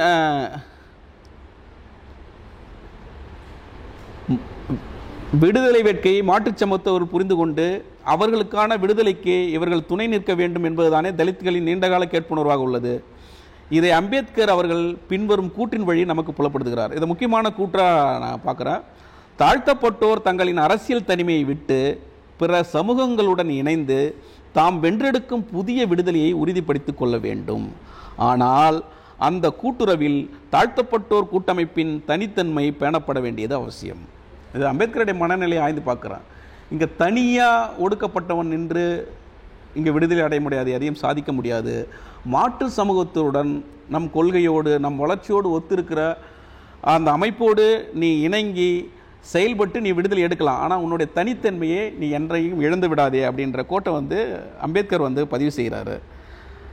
அந்த வகையில் டாக்டர் அம்பேத்கர் எடுத்துரைக்கிற அந்த கருத்தை தலித் நாடக அரங்கத்தில் நான் அதை அப்ளை பண்ணுறேன். அதை அப்படியே தூக்கி தலித் நாடக அரங்கத்தில் நான் பொருத்தி பார்க்குறேன். அவர் குறிப்பிடுவது போல் தனித்தன்மை இழக்காமல் தலித் அல்லாதோரான மாற்றுச் சமத்துவர்களின் நாடக படைப்புகளை கலை குரல்களை நாம் இணைத்துக் கொள்வதன் வழி சமத்துவ சமூகத்தை நோக்கி நாம் நாடக படைப்புகளை நகர்த்த முடியும். எனவே ஒன்றுபட்ட சாதியற்ற விடுதலை சமூகத்தை நோக்கி நகர இப்போக்கு ஒரு வாய்ப்பாக அமையும் என்று கருதலாம். இந்த கட்டுரையிலே முக்கியமான ஒரு மைய விஷயமாக இதை நான் பார்க்குறேன். அந்த வகையில் தமிழில் தலித் அரங்கியல் குறிப்பிட்டு சொல்லும்படியாக கே.ஏ. குணசேகரன், ஜீவா, ஞானசேகரன், ரவிக்குமார், பிரேமு, கு. சின்னப்பன், தலித் சுப்பையா 2 நாடகங்கள் எழுதியிருக்காரு. இந்திரன், பரட்டை, முருகுவேல் போன்றவரே தலித் நாடக செயற்பாட்டில் இன்றைக்கி நம்ம களத்தில் பார்க்கக்கூடியதாக இருக்கிறோம். தலித் அல்லாதோர் நாடக செயற்பாட்டில் ஈடுபடுவதாக இந்திரா பார்சாரதி, ராமானுஜம், ராஜ், மு. ராமசாமி, ஆர். ராமசாமி, பிரளயன், இளைய பத்மநாபன், அஸ்வகோஷ் என்ற ராசேந்திர சோழன், இன்குலாப்பு, ஞானி, முருகபூபதி, பழமலை கவிஞர் இவங்களுடைய நாடகங்கள்லாம் கூட நம்ம வந்து தலித் மக்களுக்கான நாடக பிரதிகளை அவங்க வந்து முன் வச்சிருக்காங்க. இது தலித் சமூகத்தைச் சேர்ந்த நாடக செயல்பாட்டு நாடகங்கள், தலித் சமூகம் அல்லாதாரான நாடகங்கள் 2 வகையாக வந்து இது பிரியுது. அதில் ஒரு 2 நாடகம், அதில் ஒரு 2 நாடகத்தை சொல்லி நான் கன்க்ளூஷனுக்குள்ளே போயிடுறேன். முக்கியமாக வந்து தலித் சமூகத்தைச் சேர்ந்த நாடக செயற்பாட்டின் நாடகங்கள் அப்படின்னு பார்த்தா பலியாடுகள் வந்து ரொம்ப முக்கியமான நாடகம். கொங்கு நாட்டு சமுதாய ஆவணங்கள் என்ற நூலில் 31வது ஆவணம் தலித் பெண் நரபலி கொடுக்கப்பட்டதை பேசுகிறது. இதனை பேசிக்காக வச்சு எழுதப்பட்டது தான் பலியாடுகள் என்ற நாடகம். பலி பெருமிதத்தை கொண்டாடக்கூடியதாக அந்த பகுதி இருக்குது. பலி பெருமிதத்தை பறையர்களுக்கு காலங்காலமாக பூணூல் குழுவினர் உண்டாக்கி வைத்திருக்கிறார்கள். அதாவது வந்து இந்த நாடகத்தில் ஸ்பேஸ்ன்னு சொன்னாங்க இல்லையா, என்ன இது புது வெளிகளை உருவாக்குது. அப்போ இந்த நாடகத்தில் இருக்கிற ஒரு தலித் விடுதலைக்கான வெளி எது அப்படின்றத ஒரு 2 விஷயங்கள் நான் உங்களுக்கு சொல்ல விரும்புகிறேன். சேரி மக்களே வாருங்கள் என்று மேல்சாதியின் போக்கிற்கு எதிராய் திரளவும் குரல் கொடுக்கவும் அழைக்கிறான். அம்மக்கள் கடவுளின் பெயரால் பலி பெருமிதத்தை பேசி அவனை சோர்வடை செய்கின்றனர். அந்நிலையில் சேரியை விட்டு வெளியேறுவது என்கிற அவனது முடிவு சாதி துரத்தும் பயமாக ஒரு பக்கம் இருந்தாலும் தலித் நாடகத்தில் அடிமைத்தனத்தை எதிர்த்து வெளிநடப்பு செய்கின்ற போக்கு தலித் விடுதலையை நோக்கிய ஒரு புதிய நகர்வு, புதிய வெளியாகும். ஒரு பெண்ணை பலி கொடுக்கலாம், அதன் வழியாக வந்து இங்கே நம்ம உரிமையை நிலைநாட்டலாம் அப்படின்னு சொல்லும்போது இல்லை பலி கொடுக்கக்கூடாது, பெண்ணை பலி கொடுக்கக்கூடாது, நாம் வந்து எதிர்த்து கேட்போம் அப்படின்ட்டு சின்னாண்டி சொல்கிறான். அதுக்கு யாரும் முன் வரல. அதை ஒரு வசனம் இதில் குறிப்பிட்டு சொல்லியிருக்கோம். சின்னாண்டி பேசுவதாக அந்த வசனம். இன்றைக்கி என்னையை குறி வச்சவங்க நாளைக்கு உங்களை குறி வைக்க மாட்டாங்கன்னு என்ன நிச்சயம்? நம்ம எல்லாரும் ஒன்றா சேர்ந்து மேல் சாதிக்காரங்க இப்படி பறையனை பலி கொடுக்க முடிவெடுத்தது தப்புன்னு போய் சொல்லுவோம் வாங்க. அதுக்கு உடும்பம் சொல்கிறான், பஞ்சாயத்தார் எடுத்த முடிவு இல்லை, அது அம்மா எடுத்த முடிவு. சாமி மேலே பழிய போட்டு தன் மனைவியை பலி கொடுக்குற போக்கு இது. அப்போ இந்த போக்கில் இருந்து ஒருத்தன் விலகி இவங்களை ஒன்றும் சரி பண்ண முடியாதுட்டு விலகி போகிறான்ல, அது ஒரு புதிய நகர்வு, அது ஒரு புதிய ஸ்பேஸு, விடுதலைக்கான வழி அப்படின்றதா நான் அதை பார்க்குறேன். இந்த காட்சி நடக்கும்போதே அப்போ வந்து 2003-4 நினைக்கிறேன், அதில் ஒரு டெக்னிக்கல் விஷயம் பண்ணாங்க. ஒரு ஷேடோவில் சில் அவுட்டில் அம்பேத்கரும் முல்க்ராஜ் ஆனந்தும் பேசிக்கொள்கிற மாதிரியான ஒரு காட்சி உருவாக்குனாங்க. பின்னாடி வந்து அந்த காட்சி நடக்கும், முன்னாடி வந்து இந்த பஞ்சாயத்து நடக்கும். வாங்க நம்ம வந்து அவங்களை எதிர்த்து கேட்போன்னு சின்னாண்டி கூப்பிடுவான். அந்த பின்னாடி கிடக்கிற காட்சியை வந்து நம்ம உரையாடலாம் பேசியிருக்கோம். அம்பேத்கர் பேசுகிறாரு, ஒரு தனிநபரின் உரிமை பிறரால் அபகரிக்கப்படுவதை தடுத்தாக வேண்டும். ஒரு மனிதனின் சுதந்திரம் என்பது நமக்கு முக்கியம். அதுக்கு முல்க்ராஜ் ஆனந்த் சொல்கிறாரு, உங்கள் எண்ணம் இதுவாக இருக்கும் பட்சத்தில் அடிப்படை உரிமைகளை மாற்றியமைக்கும்படி நாம் பாராளுமன்றத்தை வலியுறுத்த வேண்டும். அதுக்கு அம்பேத்கர் சொல்கிறாரு, உண்மைதான், சுதந்திரம் என்பது இதுவரைக்கும் குத்தகையை தனது விருப்பத்திற்கு ஏற்றபடி உயர்த்தி கொள்ளும் நில உடைமையாளர்களின் சுதந்திரமாகவே இருந்து வருகிறது. அதுக்கு ஆனந்த் சொல்கிறாரு, உயிர் வாழும் உரிமை, சுதந்திரம், சந்தோஷம் போன்ற அடிப்படை உரிமைகள் யாவும் வெறும் கனவாகவே எஞ்சியுள்ளன. அப்போ கிட்டத்தட்ட சின்னாண்டியோட நகர்வு கூட ஒரு கனவு தான். ஏன் எதிர்த்து கேட்போம் அப்படின்னு தன் மக்களை கூப்பிட்றான். அது முன்மேடையில் நடக்குது. இது பின்மேடையில் எதிர்த்து கூப்பிடுங்க, நீங்கள் உங்கள் உரிமைக்காக பேசுங்கன்ட்டு அவங்க 2 பேர் பேசுகிறாங்க. அப்போ 2 கால ஓட்டம். இது முக்கியமான பேசு. நான் ஒரு அடிமையாக இருக்கிறோம், அதுலேருந்து நம்ம வெளியே வருவோன்னு கூப்பிட்றான். இப்போ அடிமையாக இருக்கிறதுக்கான காரணங்கள் பின்னாடி பகிரப்படுகின்றன. இப்போ 2க்குமான அந்த ஷேரிங் ஒப்பீடுகளை பார்க்கும்போது ஒரு காலகட்டத்தில் அடிமை நகழும் போதே அதுக்கான தீர்வையும் நம்ம வந்து அந்த பின்னாடி டெக்னிக்கல் வைஸாக ஒரு ஷேடோவில் 2 பேர் பேசிக்கிற மாதிரி தீர்வுக்கான விஷயங்களையும் நம்ம முன்வைக்கிறோம். இது ஒரு முக்கியமான ஸ்பேஸாக நான் பார்க்குறேன். அது மட்டுமின்றி ஒரு சாதி வன்முறைகளுக்கு எதிராக ஒரு சமூக தீர்வு உடனுக்குடன் நிகழ்வது என்ற புதிய அரங்கப்போக்கை நிகழ்வில் காண முடிஞ்சுது.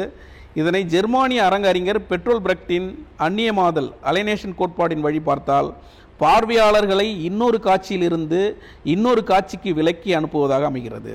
பார்க்கின்ற ஆடியன்ஸ் வந்து இந்த காட்சியில் அந்த காட்சிக்கு டைவெர்ட் ஆகி அனுப்புவதாக அமைகிறது.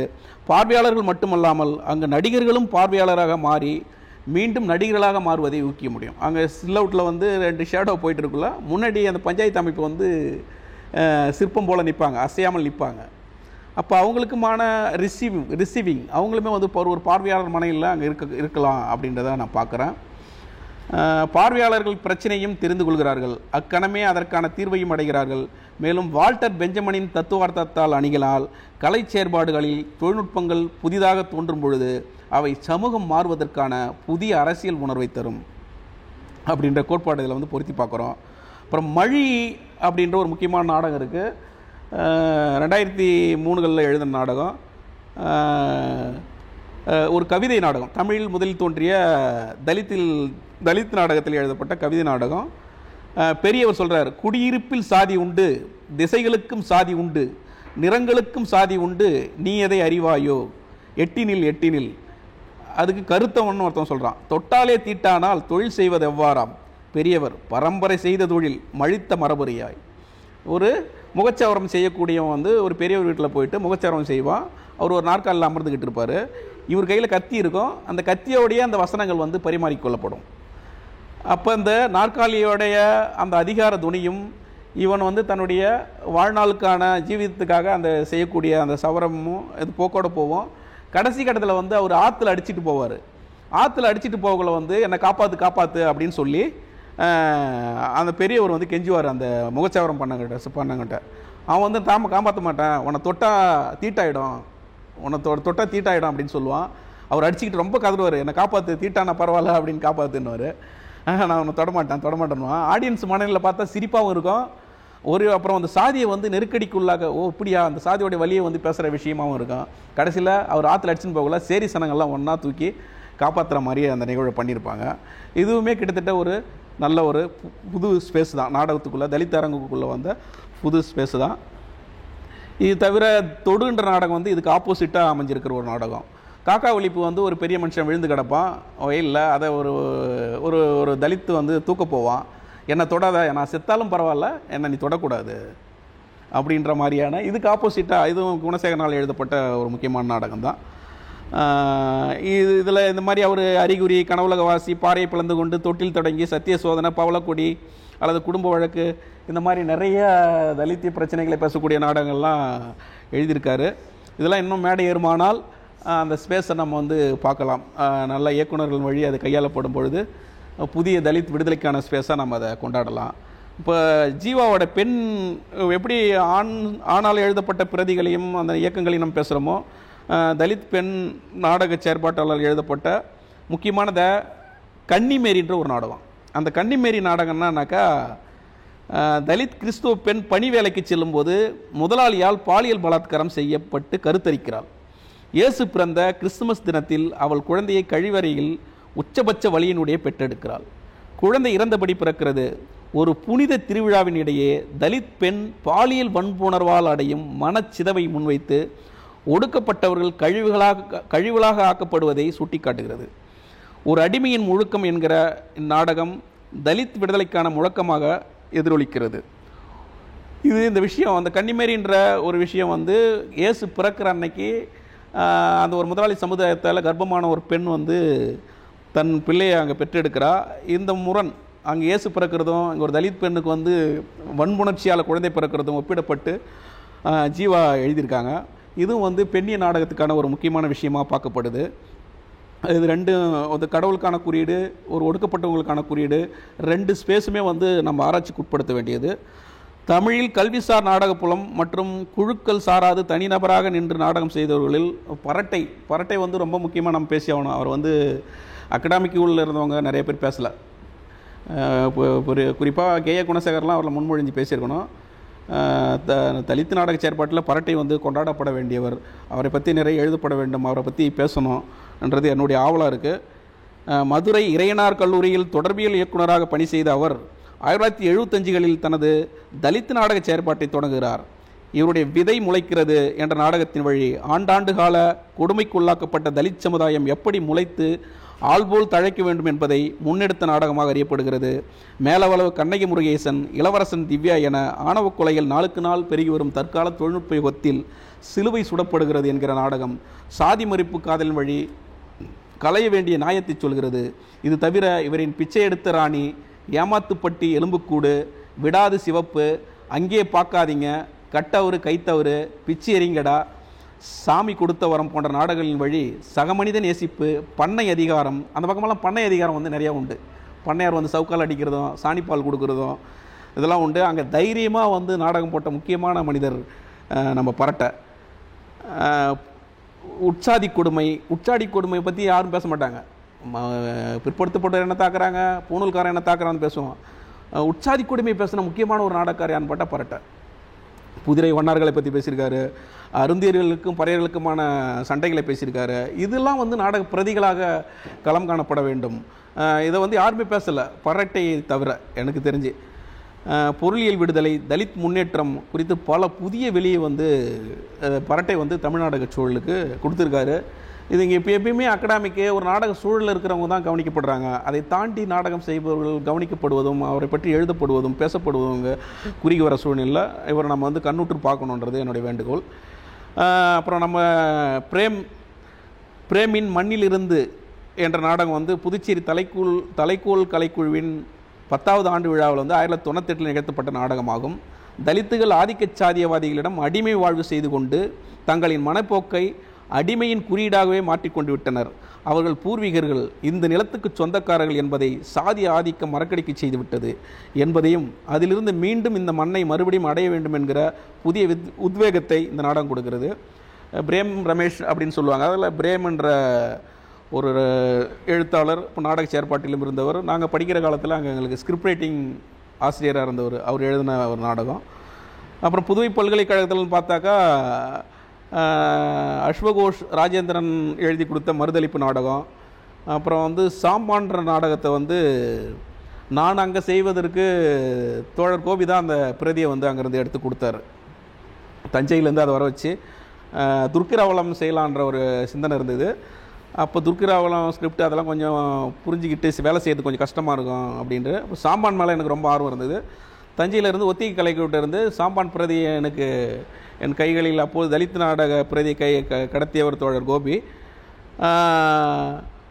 அந்த சாம்பான் நாடகம் அப்போ வந்து நாங்கள் அங்கே செஞ்சுருக்கோம் தலித் நாடக பதிவாக. இதில் முக்கியமாக இதுக்கு முன்னாடி வந்து சாம்பான் நாடகம் நான் வந்து இப்போ புதுவை பல்கலைக்கழகத்தில் செய்வதற்கு முன்னாடி தலித் நாடகமான சாம்பான் தமிழ்வான இயக்கத்தில் வந்து அங்கே மேடையேற்றப்பட்டது. இந்நாடகத்தின் பிரதி அமைப்பானது ரொம்ப முக்கியமான ஒரு டெக்ஸ்ட். இது தமிழில் தலித் டெக்ஸ்டில் ஒரு பறை இசை கலைஞனின் வாழ்வு, ஒரு மாட்டை உரிக்க போகிறது, செத்தவங்களை தூக்க போகிறது. இப்போ எப்படி குணசேகரன் சொல்கிறாருல்ல, ஊருக்குள்ளே வந்து பிணங்களை தூக்கவும் செத்த மாடுகளை தூக்கவும் தான் உள்ளே விடுவாங்கன்ட்டு. அப்போ அந்த மாதிரி தூக்க போகின்ற ஒரு பணியை செய்து கொண்டு இருக்கிறவன் அவனுக்கு வந்து கூலி கிடைக்காது. அந்த கூலியை வந்து எனக்கு கொடுங்க ஐயான்னு கேட்பான். வெள்ளிக்கிழமை செவ்வாய்க்கிழமை வந்து கூலி கேட்பியா அப்படின்னு சொல்லி அவனை அடித்து அவன் கட்ட விரலை வெட்டுவாங்க. அவன் பிணத்தை வந்து அந்த ஊர் தெரு வழியாக எதிர்குரலோடு தூக்கி கொள்ளக்கூடிய ஒரு முக்கியமான விஷயம் தான். ஒரு பறை இசை கலைஞனுடைய முக்கியமான கதை இங்கே அதை நம்ம நிகழ்த்தியிருக்கோம். தமிழ்வாணன் வந்து ரொம்ப தஞ்சாவூரில் இதை ரொம்ப பிரசித்தி பெற்ற நாடகமாக சிறப்பாக செஞ்சுருக்காரு. இது வந்து சாம்பான் போடப்பட்ட காடங்களில் தஞ்சை மாவட்டங்களில் பெரும் அதிர்வுகளை வந்து உருவாக்கி இருக்குது. பறை இசை கலைஞர்களுக்கான ஒரு தனி அழுத்தத்தை, பெரும் மதிப்பை வந்து அந்த காலகட்டத்தில் கொடுத்து இன்றைக்கி எல்லா இடத்துலையும் பறை இசை வந்து தவழுதுன்னா அந்த நாடகமும் ஒரு முக்கியமான விஷயம். பறைக்கான ஒரு மதிப்பு வந்துருக்குதுன்னா இந்த நாடகம் வந்து ஒரு முக்கியமான இடத்தை பெற்றிருக்குது. இதன் காட்சி அமைப்புகள் மேடையை வந்து ரொம்ப முக்கியம். மேடை 2 பக்கமாக பிரிக்கப்பட்டு ஒன்று ஆதிக்க சாதியினருக்கும் ஒன்று வந்து ஒடுக்கப்பட்ட சாதியினருக்கும் ஒளியமைப்பின் வழியாக இதை கடத்தியிருப்போம் இந்த விஷயத்தை. இதில் வந்து இசை ரொம்ப முக்கியமான விஷயம். தலித் நாடகங்களுக்குள்ளேயே அதில் வந்து இசையோட பங்களிப்பு வந்து இசைக்கருவிகளோட பங்களிப்பும் இசை நுட்பங்களோட பங்களிப்பும் ரொம்ப முக்கியமானது. சாம்பானில் அந்த வகையான இசைகள் வந்து இருந்தது.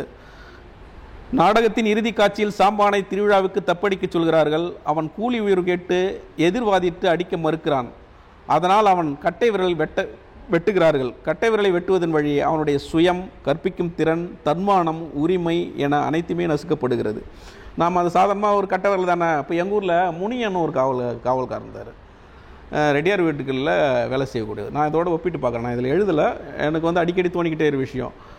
அந்த முனி என்ன பண்ணுவார், கொல்லிவெளியில் தண்ணி கட்டுறவர். அவருக்கு வந்து ஒரு முறை வேலை செய்யக்குள்ள மம்முட்டி போடப்பட்டு அந்த கட்டை விரல் துண்டாக போயிடுச்சு. கட்டை விரல் துண்டாக போச்சு. ஆனால் அவர் மறுநாளும் அந்த கட்டை விரலில் ஒரு கட்டு போட்டுக்கிட்டு, சாதாரணமாக ஒரு கட்டு போட்டுக்கிட்டு அந்த வேலைக்கு போனார் அந்த முனியை. அப்போ முனியை வேலைக்கு போனார். மறுநாள் கூலி வாங்கினா ஒரு சாராயம் குடிச்சிட்டு படுத்துட்டார், சாப்பிட்டார், போயிட்டார். ஆனால் இது வந்து ஒரு பதிவே ஆகலை. அவன் பாதிக்கப்பட்டான்ற ஒரு சிந்தனையே அவனுக்கும் இல்லை, விலையும் இல்லை. ஒரு இல்லை அவன் கணவன் மனைக்குள்ளே படத்துக்குள்ளே பேசிக்கலாம், கட்டை விரல் போயிடுச்சு அப்படின்னு பேசியிருக்கலாம். ஆனால் இங்கே ஒரு பதிவாக இதுதான் வந்து நாடகம் ஒரு கலை விஷயம். இதுக்கு கலையை ஏற்றி நாம் பேசும்பொழுது அது நம்ம முக்கியமான பார்க்கப்படுது. சுயம், கற்பிக்கும் திறன், தன்மானம், உரிமை என அனைத்தும் வந்து நசுக்கப்படுகிறதா நாம் வந்து இந்த நாடகத்தின் வழியை பார்க்குறோம். உரிமைக்காக ஓங்கி குரல் கொடுக்கும் போதெல்லாம் முதலில் அவர்கள் குரல் ஒடுக்கப்படுகிறது, பிறகு உடல் ஒடுக்கப்படுகிறது. இவ்வாறு அவர்கள் தாக்கப்படுவதும் கொலை செய்யப்படுவதும் தொடர்ந்து நடைபெற்று வரும் இன்றைய சூழலில் தலித் நாடகங்கள் தங்கள் நிகழ்த்தின் வழி பெரும் தீர்வை கோரி நிற்கின்றன. தென்னாப்பிரிக்க சமூகங்களில் வந்து அவங்களுடைய விடுதலை கருவிகள், அவங்களுடைய உடைகள் எல்லாமே பிடுங்கப்பட்டு அம்மனமாக விடப்பட்ட போது அவன் என்ன பண்ணால் தன் உடலையே இசைக்கருவியாக அடித்து தன்னுடைய விடுதலை எழுப்பி கேட்டான். அந்த மாதிரி சம்பவங்கள்லாம் கூட வந்து நம்ம இதோட பொருத்தி பார்க்கலாம். இப்போ தலித் இதுவரை பேசுறது வந்து தலித் சார்ந்தோர், தலித்தாக பிறந்து தலித்தாக எழுதி தலித்தாக அந்த படைப்பை செய்தவர்கள். தலித் அல்லாதோர் நாடக செயற்பாடுகளில் வந்து குறிப்பாக நம்ம வந்து பார்க்கும்போது இந்திரா பார்சாரதியோடைய நாடகங்கள், நந்தன் கதை வந்து இப்போது 2 விஷயங்கள் முன்வைக்கிறாங்க. நான் தான் தலித் செயற்பாடு 1992 முன்னெடுத்தேன் அப்படின்ட்டு கே குணசேகர் சொல்கிறாரு. அதுக்கு முன்னாடியே வந்து நான் நந்தன் கதையை போட்டுட்டேன், தலித் நாடகத்தை முத நான் தான் போட்டேன்ட்டு பேராசிரியர் ராய் சார் ஒரு கோட்டரை வைக்கிறாரு. அப்போ அவருடைய அந்த நந்தன் கதையும் ஒரு தலித் நாடக செயற்பாட்டில் ஒரு முக்கியமான விஷயமாக பார்க்கப்படுது. காலங்காலமாக ஒடுங்கி ஒரு குறிப்பிட்ட சூழலே இயங்கி வந்த தலித்துகளை அதிலிருந்து மாறி அடுத்த நிலைக்கு செல்வதை சனாதனம் என்றுமே எதிர்த்து வருகிறது. வேட்டுவன் ஏகலைவன் தன் வேட்டையாடும் நிலையில் இருந்து மாறி கல்வி உரிமை கேட்டதற்காக கட்டை விரல் வெட்டப்பட்டான். காத்தவராயன், மதுரை வீரன் மாற்று சாதி பெண்களை காதல் மனம் புரிந்ததற்காக கொலை செய்யப்பட்டார்கள். நந்தன் கடவுளை காணும் பொருட்டு பார்ப்பனனாக மாறும் நிலையை சனாதனத்தின் பிரதிநிதிகளான வேதியர், குருக்கள், உடையார், முதலியார் போன்ற சாதி இந்துக்கள் எதிர்க்கிறார்கள். நந்தன் தன் சேரி அழுக்கிலிருந்து விடுபட்டு பாப்பார அழகிகளுக்கு மாறுவதை கண்காணிக்கிறார்கள். பின்பு அதையே போதையாக்கி அவனை கடவுளின் பால் தீயிட்டுக் கொள்கிறார்கள். வைதிக தர்மத்தை எதிர்த்த புத்தனை அவதாரமாக்கி அவன் சிந்தனையை சிதறடித்தது போல் நந்தனை பக்தனாக்கி தீயில் அழிப்பதை நாடகம் உணர்த்துகிறது. சேரியும் ஊரும் என்றும் இணைய முடியாது. நம்மிடம் இல்லாத அழகெல்லாம் பார்ப்பான்களிடம் இருக்கிறது, பார்ப்பன கடவுளிடம் இருக்கிறது என்று நந்தனின் நகர்வு புனிதம் என்ற ஒளிவட்டத்தை நோக்கிய நகர்வு அமைகிறது. புனிதத்தை நோக்கி போன்னு சொல்லி அவனை வந்து கொலை செய்யக்கூடிய அந்த கொடும் காட்சியை வந்து இந்த நாடகம் வந்து பதிவு செய்யுது. இதை வந்து தத்துவறிஞர் வால்டர் பெஞ்சமின் கருத்தும்படி நம்ம அதில் அணுகி பார்த்தோம்னா அந்த புனிதம் கடைசி வரை உண்மையை விளக்காமல் அவர்களை நம்ப வைத்து விழுங்கி கொண்டே இருக்கும் என்ற வரையறை. இன்றைக்கி கோயில் நுழைவு சம்பவங்கள்லாம் அதோட பொருத்தி பார்க்கலாம். அந்த புனிதம் கடைசி வரை உண்மையை விளக்காமல் அவர்களை நம்ப வைத்து விழுங்கி கொண்டே இருக்கும் என்ற வரையறையை நாடகம் நமக்கு கொடுக்கிறது. இயக்குனர் ராசு நாடகத்தில் நடிகரின் உச்சரிப்பு, காட்சி அமைப்பு, ஒலி அமைப்பு, ஒப்பனை இந்த டெக்னிக்கல் விஷயங்கள் வழியாக இதை கடத்தியிருக்காரு. இந்த அழகியலை கொண்டு வருவதன் மூலம் நாடகத்தின் உச்சபட்ச புனிதம் வந்து கட்டமைக்கப்படுது. இந்த டெக்னிக்கல் ஆஸ்பெக்டின் மூலிமா இந்த நாடகத்தின் ஒட்டுமொத்த புனிதம், அந்த தலித் மக்களுக்கான அந்த உணர்வுக்கான அழகியல் எல்லாம், அந்த குரூரம் எல்லாமே வந்து ஒரு டெக்னிக்கல் ஆஸ்பெக்டில் வந்து அதை கொண்டு வருவதன் வழி நாம் பார்க்க முடியுது. இப்போ தலித் எழுத்தாளர் இமயம் அவருடைய பெத்தவன் முக்கியமான ஒரு டெக்ஸ்ட் சிறுகதை, அது கிட்டத்தட்ட பேரா ராசுவால் இயக்கப்பட்டு தமிழகத்தின் 20க்கும் மேற்பட்ட மேடைகளில் போடப்பட்டிருக்கு. அந்த நாடகத்தில் வந்து பார்த்தோம்னா ஒரு ஒடுக்கப்பட்டவன் வந்து மேற்சாதி பொண்ணை திருமணம் செஞ்சுக்கிறான். அதனால் வந்து அந்த கிராமத்தில் அவங்க அப்பா வந்து அசிங்கமாக பேசப்படுறார். உன் பொண்ணு பாரு, நம்ம மேலான ஒரு கம்யூனிட்டியில் பிறந்து ஒரு கீழான ஆள் கூட தொடர்பு வச்சுட்டு இருக்கு, காதலிக்குது அப்படின்னு சொல்லி அவங்க அப்பா மன நெருக்கடிக்கு உள்ளாக்கப்படுறார். இது நம்ம சாதி கௌரவம் அப்படின்னு சொல்லி அவரை வந்து அது பாழாக்குது, அந்த குடும்பத்தையே வந்து பாழாக்குது. அப்போ அந்த பொண்ணை கொல்லலாம் விஷம் வச்சு அப்படின்னு சொல்லி ஒரு முடிவுக்கு வராங்க. இவங்களாம் விஷம் வைக்கல, ஒரு பஞ்சாயத்து முடிவு எடுக்குது சேர்ந்து, உன் பொண்ணை கொண்டுடு, இது நம்ம ஊருக்கு அசிங்கம் அப்படின்ற விஷயத்துக்கு போகிறாங்க. அதையும் கடந்து அந்த பெண்ணை வந்து ஒரு தாழ்த்தப்பட்டவனோட சேர்த்து வைக்கிறார். அப்படி தான் அந்த கதை அமைப்பு. இது வந்து தலித் நாடக நகர்வில் நிறைய இடங்களில் வந்து களங்கண்ட ஒரு முக்கியமான நாடகம், ஒரு முக்கியமான நகர்வு. அந்த அப்பா வந்து கடைசி வந்து வெள்ளி அண்ணா கயிறை வந்து கைட்டி பொண்ணு கையில் கொடுப்பார் அவனோட தாழ்த்தப்பட்ட காதலனோட போகல. அந்த காட்சியெல்லாம் வந்து ரொம்ப நெகிழ்ச்சியான காட்சி. ஒரு ஊருக்கும் சேரிக்குமான ஒரு உறவை ஆழப்படுத்துகிற ஒரு காட்சி. இது கூட ஒரு முக்கியமான ஸ்பேஸ் தான். அதை கடந்து, சாதியை கடந்து அன்பு, நம்ம புள்ள விரும்புகிறவன் ஒருத்தவனோட சேர்த்து வைக்கிறான்ற அவர் எடுக்கிற அந்த வெள்ளி கொடி வந்து எனக்கு எப்படி படுதுன்னா இல்லையா ஒரு இணைப்பாக அது நான் பார்க்குறேன். இது வந்து அந்த பெத்தவன் நாடகத்தில் பார்க்கலாம்.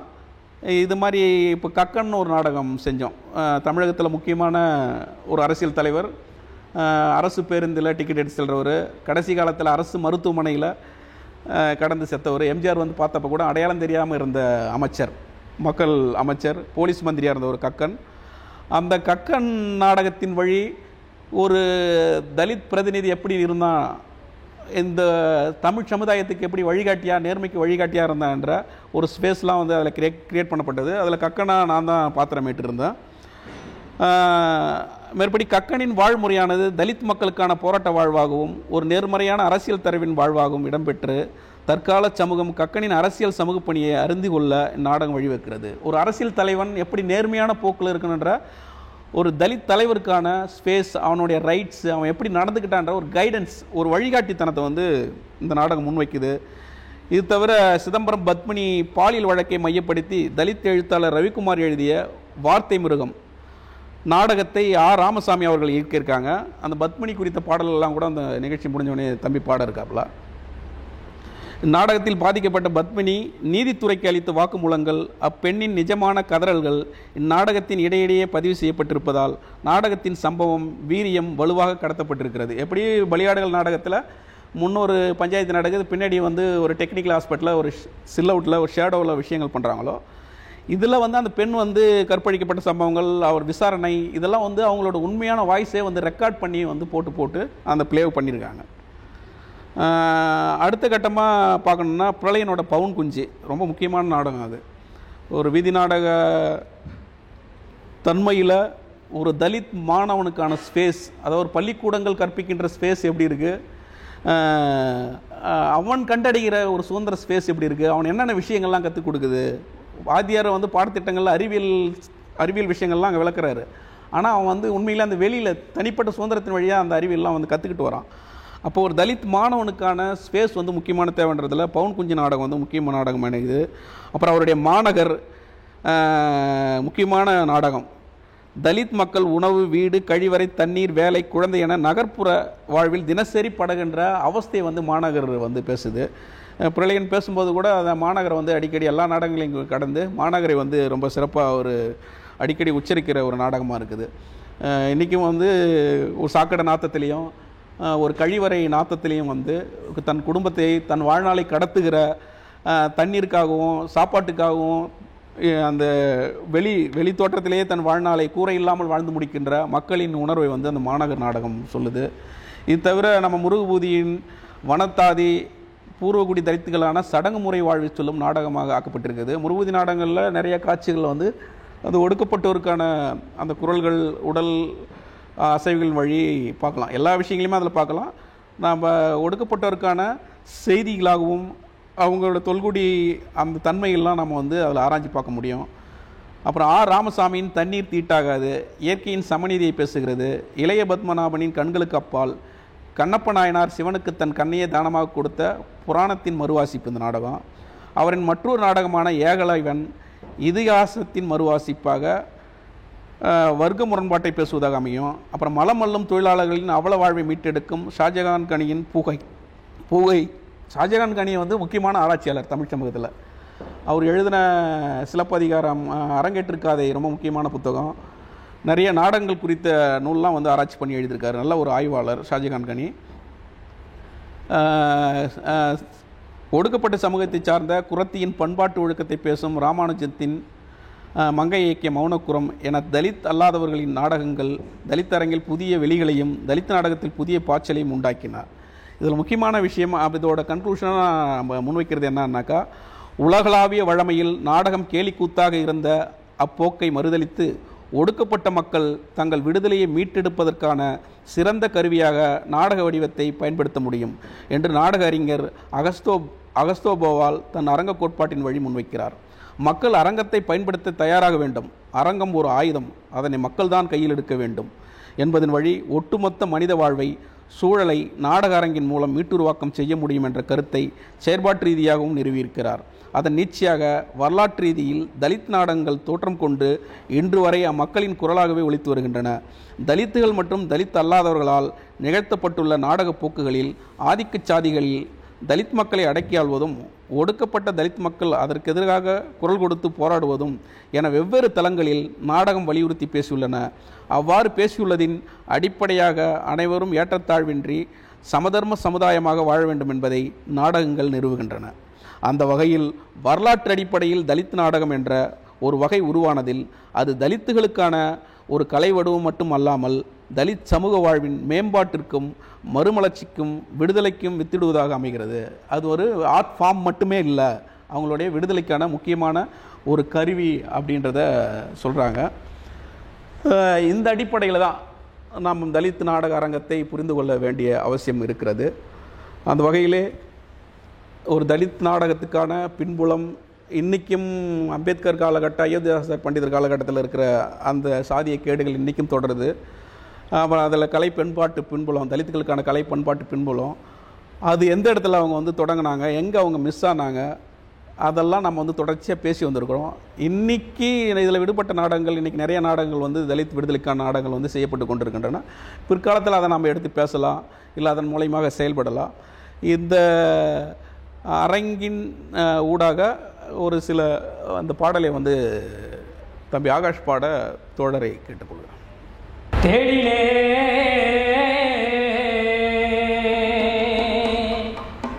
இந்த தேசமெல்லாம் தேடினே தேடினே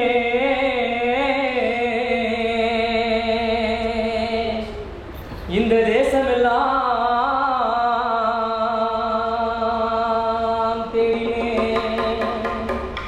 தீண்டாமை உலகில் தீயென வந்தவர் தீர்வு காண உன்னதம் செய்தவர் யார் என்ன பேரு ஒரு என்ன சொல்லுங்க.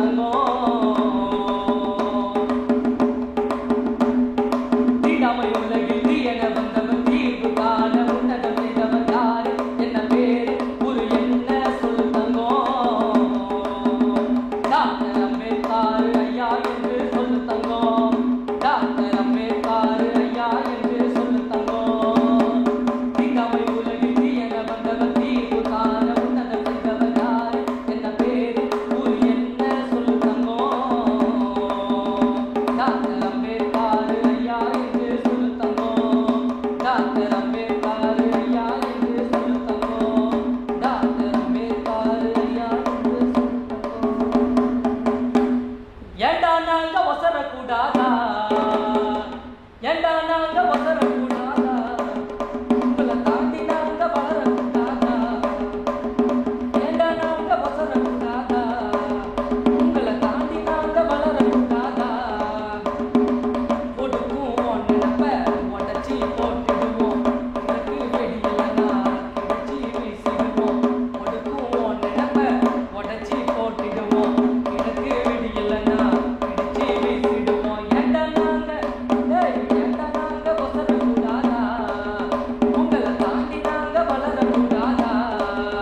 தண்ணி வேணுமாப்பா?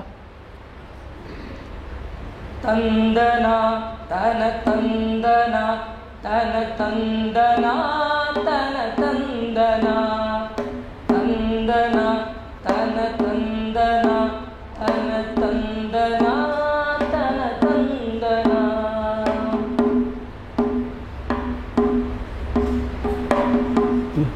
இந்த மாதிரி உடையும் வளையல் சத்தம் இந்த பூமியில் கேட்குது நித்தம்.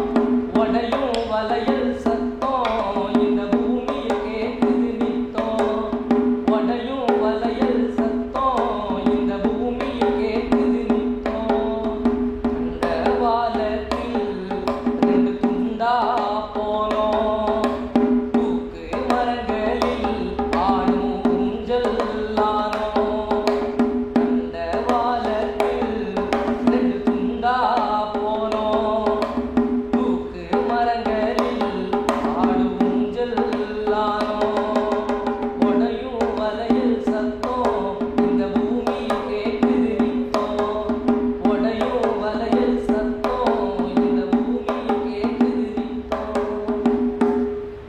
இந்த மாதிரி கொடுமைகள் உலகில் இதுவரை நடந்ததில்லை.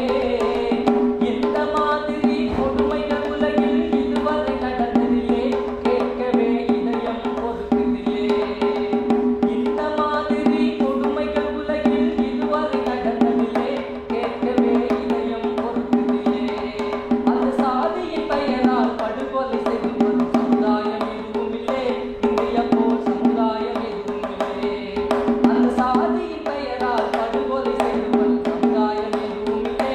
இந்தியா போல் சமுதாயம் எதுவும் இல்லை. இந்த மாதிரி கொடுமைகள் உலகில் இதுவரை நடந்ததில்லை. கேட்கவே இதயம் பொறுக்குதில்லை. இந்த மாதிரி கொடுமைகள் உலகில் இதுவரை நடந்ததில்லை. கேட்கவே இதயம் பொறுக்குதில்லை. அந்த வேட்டை வயலிலே தண்ணி தொட்டியில் மலத்தை கலந்து வைத்தார். அதை மக்களை குடிக்க வைத்தார். மலத்தை கலந்து வைத்தார். அதை மக்களை குடிக்க வைத்தார். இந்த மிருக உணர்ச்சியை சாதி கவிச்சியை நினைத்தே அழுகின்றேன். நான் நினைத்தே அழுகின்றேன். இந்த மிருக உணர்ச்சியை சாதி கவிச்சியை நினைத்தே அழுகின்றேன். நான் நினைத்தே அழுகின்றேன். நினைத்தே அழுகின்றேன். நான் நினைத்தே அழுகின்றேன்.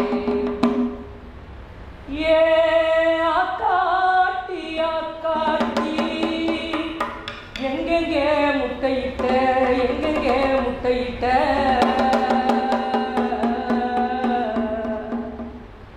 நாம் கள்ள துரைச்சி கருமலை முட்டையிட்ட கருமலை கருமலை முட்டையிட்ட கருமலை முட்டையிட்ட. நான் இட்டது 4 முட்டை பொறிச்சது 3 குஞ்சு.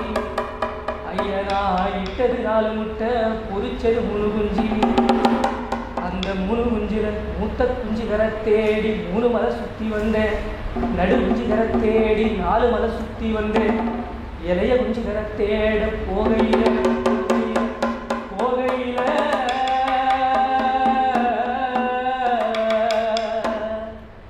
என்ன காராங்குரத்திமை ஐயா என்ன காரா குரத்திமய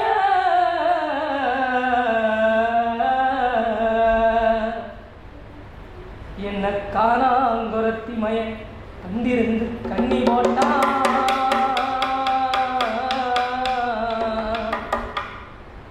ஏன் காலு 2 கண்ணிக்குள்ள ரெக்க 2 மரணிக்க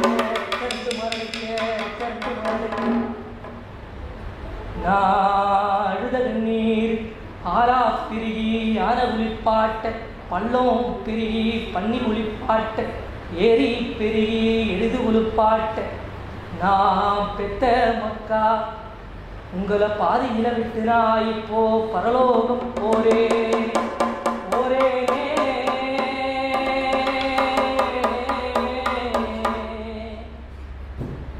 ஏன் காலு 2 கண்ணிக்குள்ள ரெக்க 2 மரணிக்க நான் பெத்த மக்கா நான் பெத்த மக்கா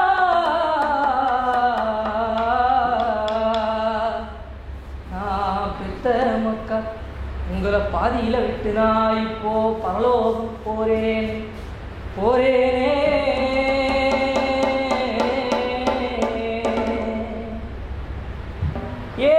ஏல குருவிய நீ எங்கி எழக்கூடாது கத்தும் குருவிய நீ கதறி எழக்கூடாது ஏல குருவிய நீ எங்கி எழக்கூடாது கத்தும் குருவிய நீ கதறி எழக்கூடாது வலை என்ன பெருங்கனமா வலை என்ன பெருங்கனமா அந்த வலை என்ன பெருங்கனமா வலை என்ன பெருங்கனமா அதை எடுக்க வழிகளும் இருக்குதம்மா வலியும் வேதனையும் வலியும் வேதனையும் வலியும் வேதனையும் வரையோடு போயிடுச்சு வலியும் வேதனையும் வரையோடு போயிடுச்சு வாழ்க்கை என்னான்னு போராடி புரிஞ்சிருச்சு வாங்க மறந்துடுவோம் நெஞ்சுகள வாங்க மறந்துடுவோம் வாங்க மறந்துடுவோம் நெஞ்சுகள வாங்க மறந்துடுவோம் வாங்க மறந்துடுவோம் நெஞ்சுகள வாங்க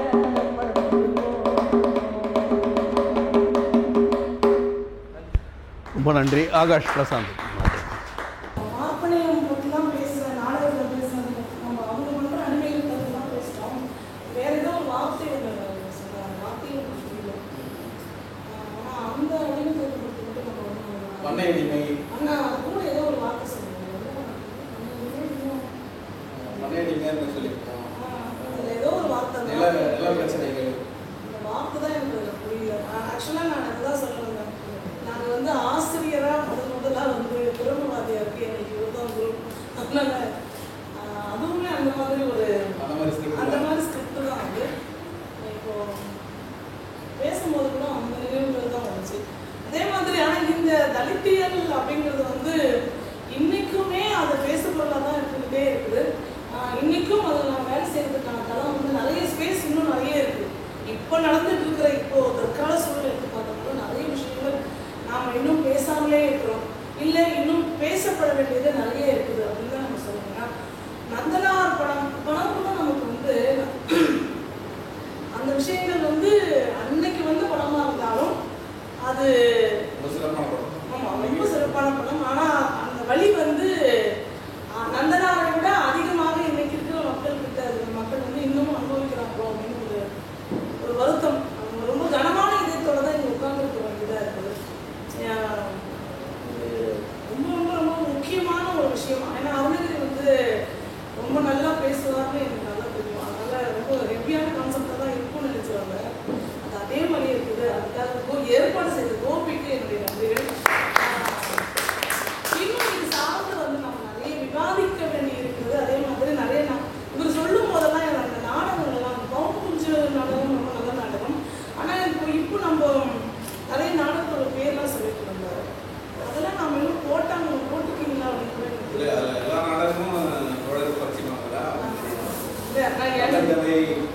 நமக்கு அடிக்கடி இன்னும் மேலே ஏற்றிக்கணும் அப்படின்னு அதிகமாக கனெக்ட் ஆயிருக்குன்னா அவங்க தான் கனெக்ட் ஆயிருக்கும். ஒரு ஆதங்கம் இருக்குது. ஏன்னா ஒரு 5 நிமிஷம் நாடகம் போடலாமா அப்படின்னு சுரேன் பேசியிருந்தாரு. இதெல்லாம் ஏன் போடக்கூடாது, ஒரு 15 மினிட்ஸ் 10 மினிட்ஸ்ல கூட நம்ம சின்ன ஒரு கருவுரை எடுத்து வச்சு போடலாமே அப்படின்னு தோணுச்சு. நிறைய நாடகங்களுக்கு பேர் முடிச்சுட்டே போறாரு. வழி நிறைந்த நாடகங்கள் தான், ரொம்ப ரொம்ப வழி நிறைந்த நாடகங்கள் நல்லா இருக்கு. இன்னும் நிறைய நம்ம படிக்கல அப்படிங்கிறத கேட்கும்போது சங்க இலக்கிய நாடகங்கள், தொல்காப்பியங்கள் இதெல்லாம் பற்றி பேசணும் தவிர்த்துருக்கலாம். ஆனால் தலித் அரங்கம் எங்கே உருவாகிட்டு சொல்றது ஒரு சூழ்நிலை கற்பனைலான்ற மாதிரி தோணுச்சு. ஆனால் அதை சொல்லும்போது அந்த ஸ்பேஸ் தலித்தான ஸ்பேஸ் எங்கே உருவாகி இருக்குது அப்படிங்கிறத சொல்ல வேண்டிய கட்டாயத்தினால அதை கொஞ்சம் விரிவாக சொல்ல மாதிரி ரொம்ப நல்லா இருக்கு சார். Thank you so much. அதாவது கேள்விகள் பேசலாம். நீங்களாக இல்லை சொன்னதுக்கு ரொம்ப நிறைய விஷயங்களை தெரிஞ்சுக்கிறது நன்மையான ஒரு தளமாக இருக்கும். நீங்கள் சொன்ன மாதிரி அந்த கொரோனா விஷயங்கள்லாம் முழுமையாக இருக்க மாதிரி சொன்ன விஷயம் எங்கிருந்து வந்து அந்த ஸ்பேஸ் குறிப்பாட்டில் குறிப்பாக விழுவது சேரிப்புறவியல் சேரிப்புறவியல் சேரி விளைவு அப்படின்னு சரி 10வது கண்டென்ட்டாக இருக்குது. அதை பார்க்கலாம். இப்போ தலித்துக்கான நாடக ஸ்பேஸ் வந்து அப்படியே இருக்குது. நாடக குடியாகவே இருந்தது, நாடக கலைக்குடியாகவே இருந்தது. அப்போ நடுவில் அது எங்கே ஒடுங்கி போகுது? இப்போ ராஜாக்கள் மன்னர்கள் பாரம்பரிய நாடகங்கள் அவங்கெல்லாம் போட்டுட்டு காலத்தில் நொண்டி குறிஞ்சி அந்த மாதிரி புரத்தி பாடல்கள்லாம் பண்ணலாம். எப்படி சொல்கிற விஷயங்கள்லாம் பேசலாம். இப்போ தனக்கான ஸ்பேஸை கண்டுபிடிக்கும் போது அதில் மகாபாரதம் ராமாயணங்கள் வந்து முடிச்சதுக்குள்ள வரும். இல்லை மன்னர் புகழ் பாடுற விஷயங்கள் வந்து உள்ள வரும். இதை கடந்து அவன் நிற்க முடியல. அப்போ அந்த ஆரிய வருகை சனாதனத்தினுடைய ஆரம்பம் இதெல்லாம் வந்து போகிறதுனால அடிச்சு நிறவர மாதிரி ஆயிடுச்சு. கடவுளோட அதிகமாக பேசப்படுது. முற்போக்கான நம்ம 19ஆம் நூற்றாண்டுல அயோத்தாசர், ரட்டமல சீனிவாசன், நாராயணகுரு இவருடைய பங்களிப்பு ரொம்ப முக்கியமானது. இது நடுவு நாடகமும் அப்படியே வளர்ந்து வந்துக்கிட்டே இருக்கு. அந்த ஸ்பேஸில் தான் தலித் தேட்டர் உருவாகுது. அந்த தேட்டரை வந்து இன்னைக்கு நம்ம மையப்படுத்தி எடுத்துக்கிட்டு போகிற விஷயத்தில் நிறைய தலித்தான நாடகங்களை செய்வது வழியாக முக்கியமான அந்த கட்டுரையில் பேசுறது வழியாக நினைக்கணும். அந்த ஸ்கிரிப்ட் ஒர்க் ஷாப்பில் ஒருத்தவர் கேட்டார். இந்த சிறுகதை வைக்கிறது தமிழ் ஆசிரியர் தலித் தலித் கதைகளை வந்து தலித்தை தான் எழுதணுமா, மொத்தம் எழுதக்கூடாதான்னு கேட்டார். இப்போ இதோட கனெக்ட் பண்ண முடியுது. தாராளமாக எழுதலாங்க. நீங்கள் அவங்களோட உணர்வை வாங்கி எழுதலாம். அவங்களுக்காக நீங்கள் குரல் கொடுக்குறீங்க அப்படின்னு. ஃபீமேல் தியேட்டர் பெண்கள் இருக்கிறாங்க அப்படின்ற ஒரு கேள்வி வரும். ஏன்னா நம்ம முதல்ல இருந்தே இந்திரா பார்க் சார்ந்தே நம்ம பேசுகிறோம். அந்த அளவுக்கான ஒரு விசிபிலிட்டி வந்து பெண்களுக்கு இல்லையா அப்படின்ற ஒரு கேள்வி அப்பப்போ வந்து போகுது. அது இருக்குதான். தலித் தேட்டரில் வந்து பெண்களுக்கான முக்கியமான விஷயம் டாக்டர் அம்பேத்கர் என்ன சொல்கிறாங்கன்னா, தலித் பெண்கள் விடுதலை அடைஞ்சிட்டா ஒட்டுமொத்த விடுதலை அப்படி சாத்தியம் இல்லை. இப்போ நீ வந்து சாதி விடுதலை முதல்ல பேசாத, தலித் பெண்கள் விடுதலை பேசு, அதுக்கப்புறம் வந்து சாதி விடுதலைக்கு வா. இந்த ஸ்பேஸ் வந்து நாடகத்துக்குள்ள எங்கேயாவது பேசப்பட்டிருக்கா அப்படின்னு பார்த்தோம்னா பலியாடுகள் ஒரு மிக சிறந்த ஸ்கிரிப்ட். அதில் வந்து உடுமண்ணை வந்து பலி கொடுக்கணும்னு சொல்லி முடிவு பண்ணுறாங்க. அம்மனுக்கு மேல் சாதி வர்க்கம் வந்து முடிவு பண்ணுது. உடுமண்ணா சொல்கிறான், என்ன பலி கொடுக்கோனா இது முதல்ல என் பொண்டாட்டி பலி கொடுத்துருங்க. அப்போ ஆண்கிட்ட இருந்து பெண்ணோட தாவளம் ஆகுது, பெண்ணை தள்ளி விடுகிற தாவளம். அப்போ அந்த இடத்துல வந்து துணி கொடுக்குறவங்க யார் வர்றாங்கன்னா திருநங்கை என்றவங்க பார்த்தோம். உங்களுக்கெல்லாம் புத்தி இல்லைங்களாடா, பலி கொடுக்குறதே தப்பு, அதில் ஒரு பெண்ணை வந்து பலி கொடுக்க வராங்க. அந்த இடத்துல அந்த பெண்ணை வந்து ஆனா உங்களை பலி கொடுக்க வராங்க சாதியின் பெறாத, அதை தள்ளி விட்டு பெண்ணை அந்த இடத்துல வைக்கிறீங்க. அப்போ ஒரு மாற்று குரல் வந்து திருநங்கையின் குரலாகும். இது ஒரு முக்கியமான பலியாடுகள் வந்து ஸ்கிரிப்ட் தமிழ் நாடக தலித் பிரதிகள் முக்கியமான பெண்ணுக்கான ஸ்பேஸ். ஒரு ஆணை வந்து சாதியின் பேரால் காட்டுவதன் வழி அவன் வந்து அந்த பெண்ணிடம் தள்ளி விடுறான். அந்த பெண்ணிடம் தள்ளி விடுவது யார் குரல் எழுப்புறா? ஒரு திருநங்கை தான் குரல் எழுப்புறான். பெண்ணுக்கான ஸ்பேஸ் வந்து உருவாக்கப்பட்டு இருக்குது. ஆனால் அது பெரிய ஸ்பேஸாக இல்லை. கேட்குற முக்கியமான கேள்வி, தலித் பெண் நாடகம் போன மாதிரி இப்போ கன்னிமேரின்னு ஒரு நாடகம் சொன்னாங்க, ஜீவா எழுதும். அதெல்லாம் வந்து அவங்க பெண் நாடக செயல்பாட்டு தளங்கள் இருக்கிறபோது அவங்க எழுதின பிரதி. பெண் வந்து தலித் பெண்கள் வந்து அந்த மாதிரி பிரதிகள் எழுதணும், செயல்படணும் அப்படின்னு ஒரு ஆண் எழுந்து கூட அது எப்படி ஒடுக்கப்பட்ட ஒரு இதில் வந்து மாட்டு சாதியினர் வந்தாக்கா அவங்க பிரச்சனை முழுசாக புரிந்து கொள்ள முடியாதுன்ற கோட்பாடெல்லாம் வைக்கிறாங்க. அதே மாதிரி பெண்ணின் உணர்வு வந்து ஒரு ஆண் எழுதினாலும் முழுமையாக எழுததான் முடியாது. ஒரு பெண் எழுதுவதற்கான சூழ்நிலை இருக்கணும், பெண் நாடகத்துக்குள்ள வரணும், அவங்க பிரதி எழுதுகிற சூழல் வரணும்.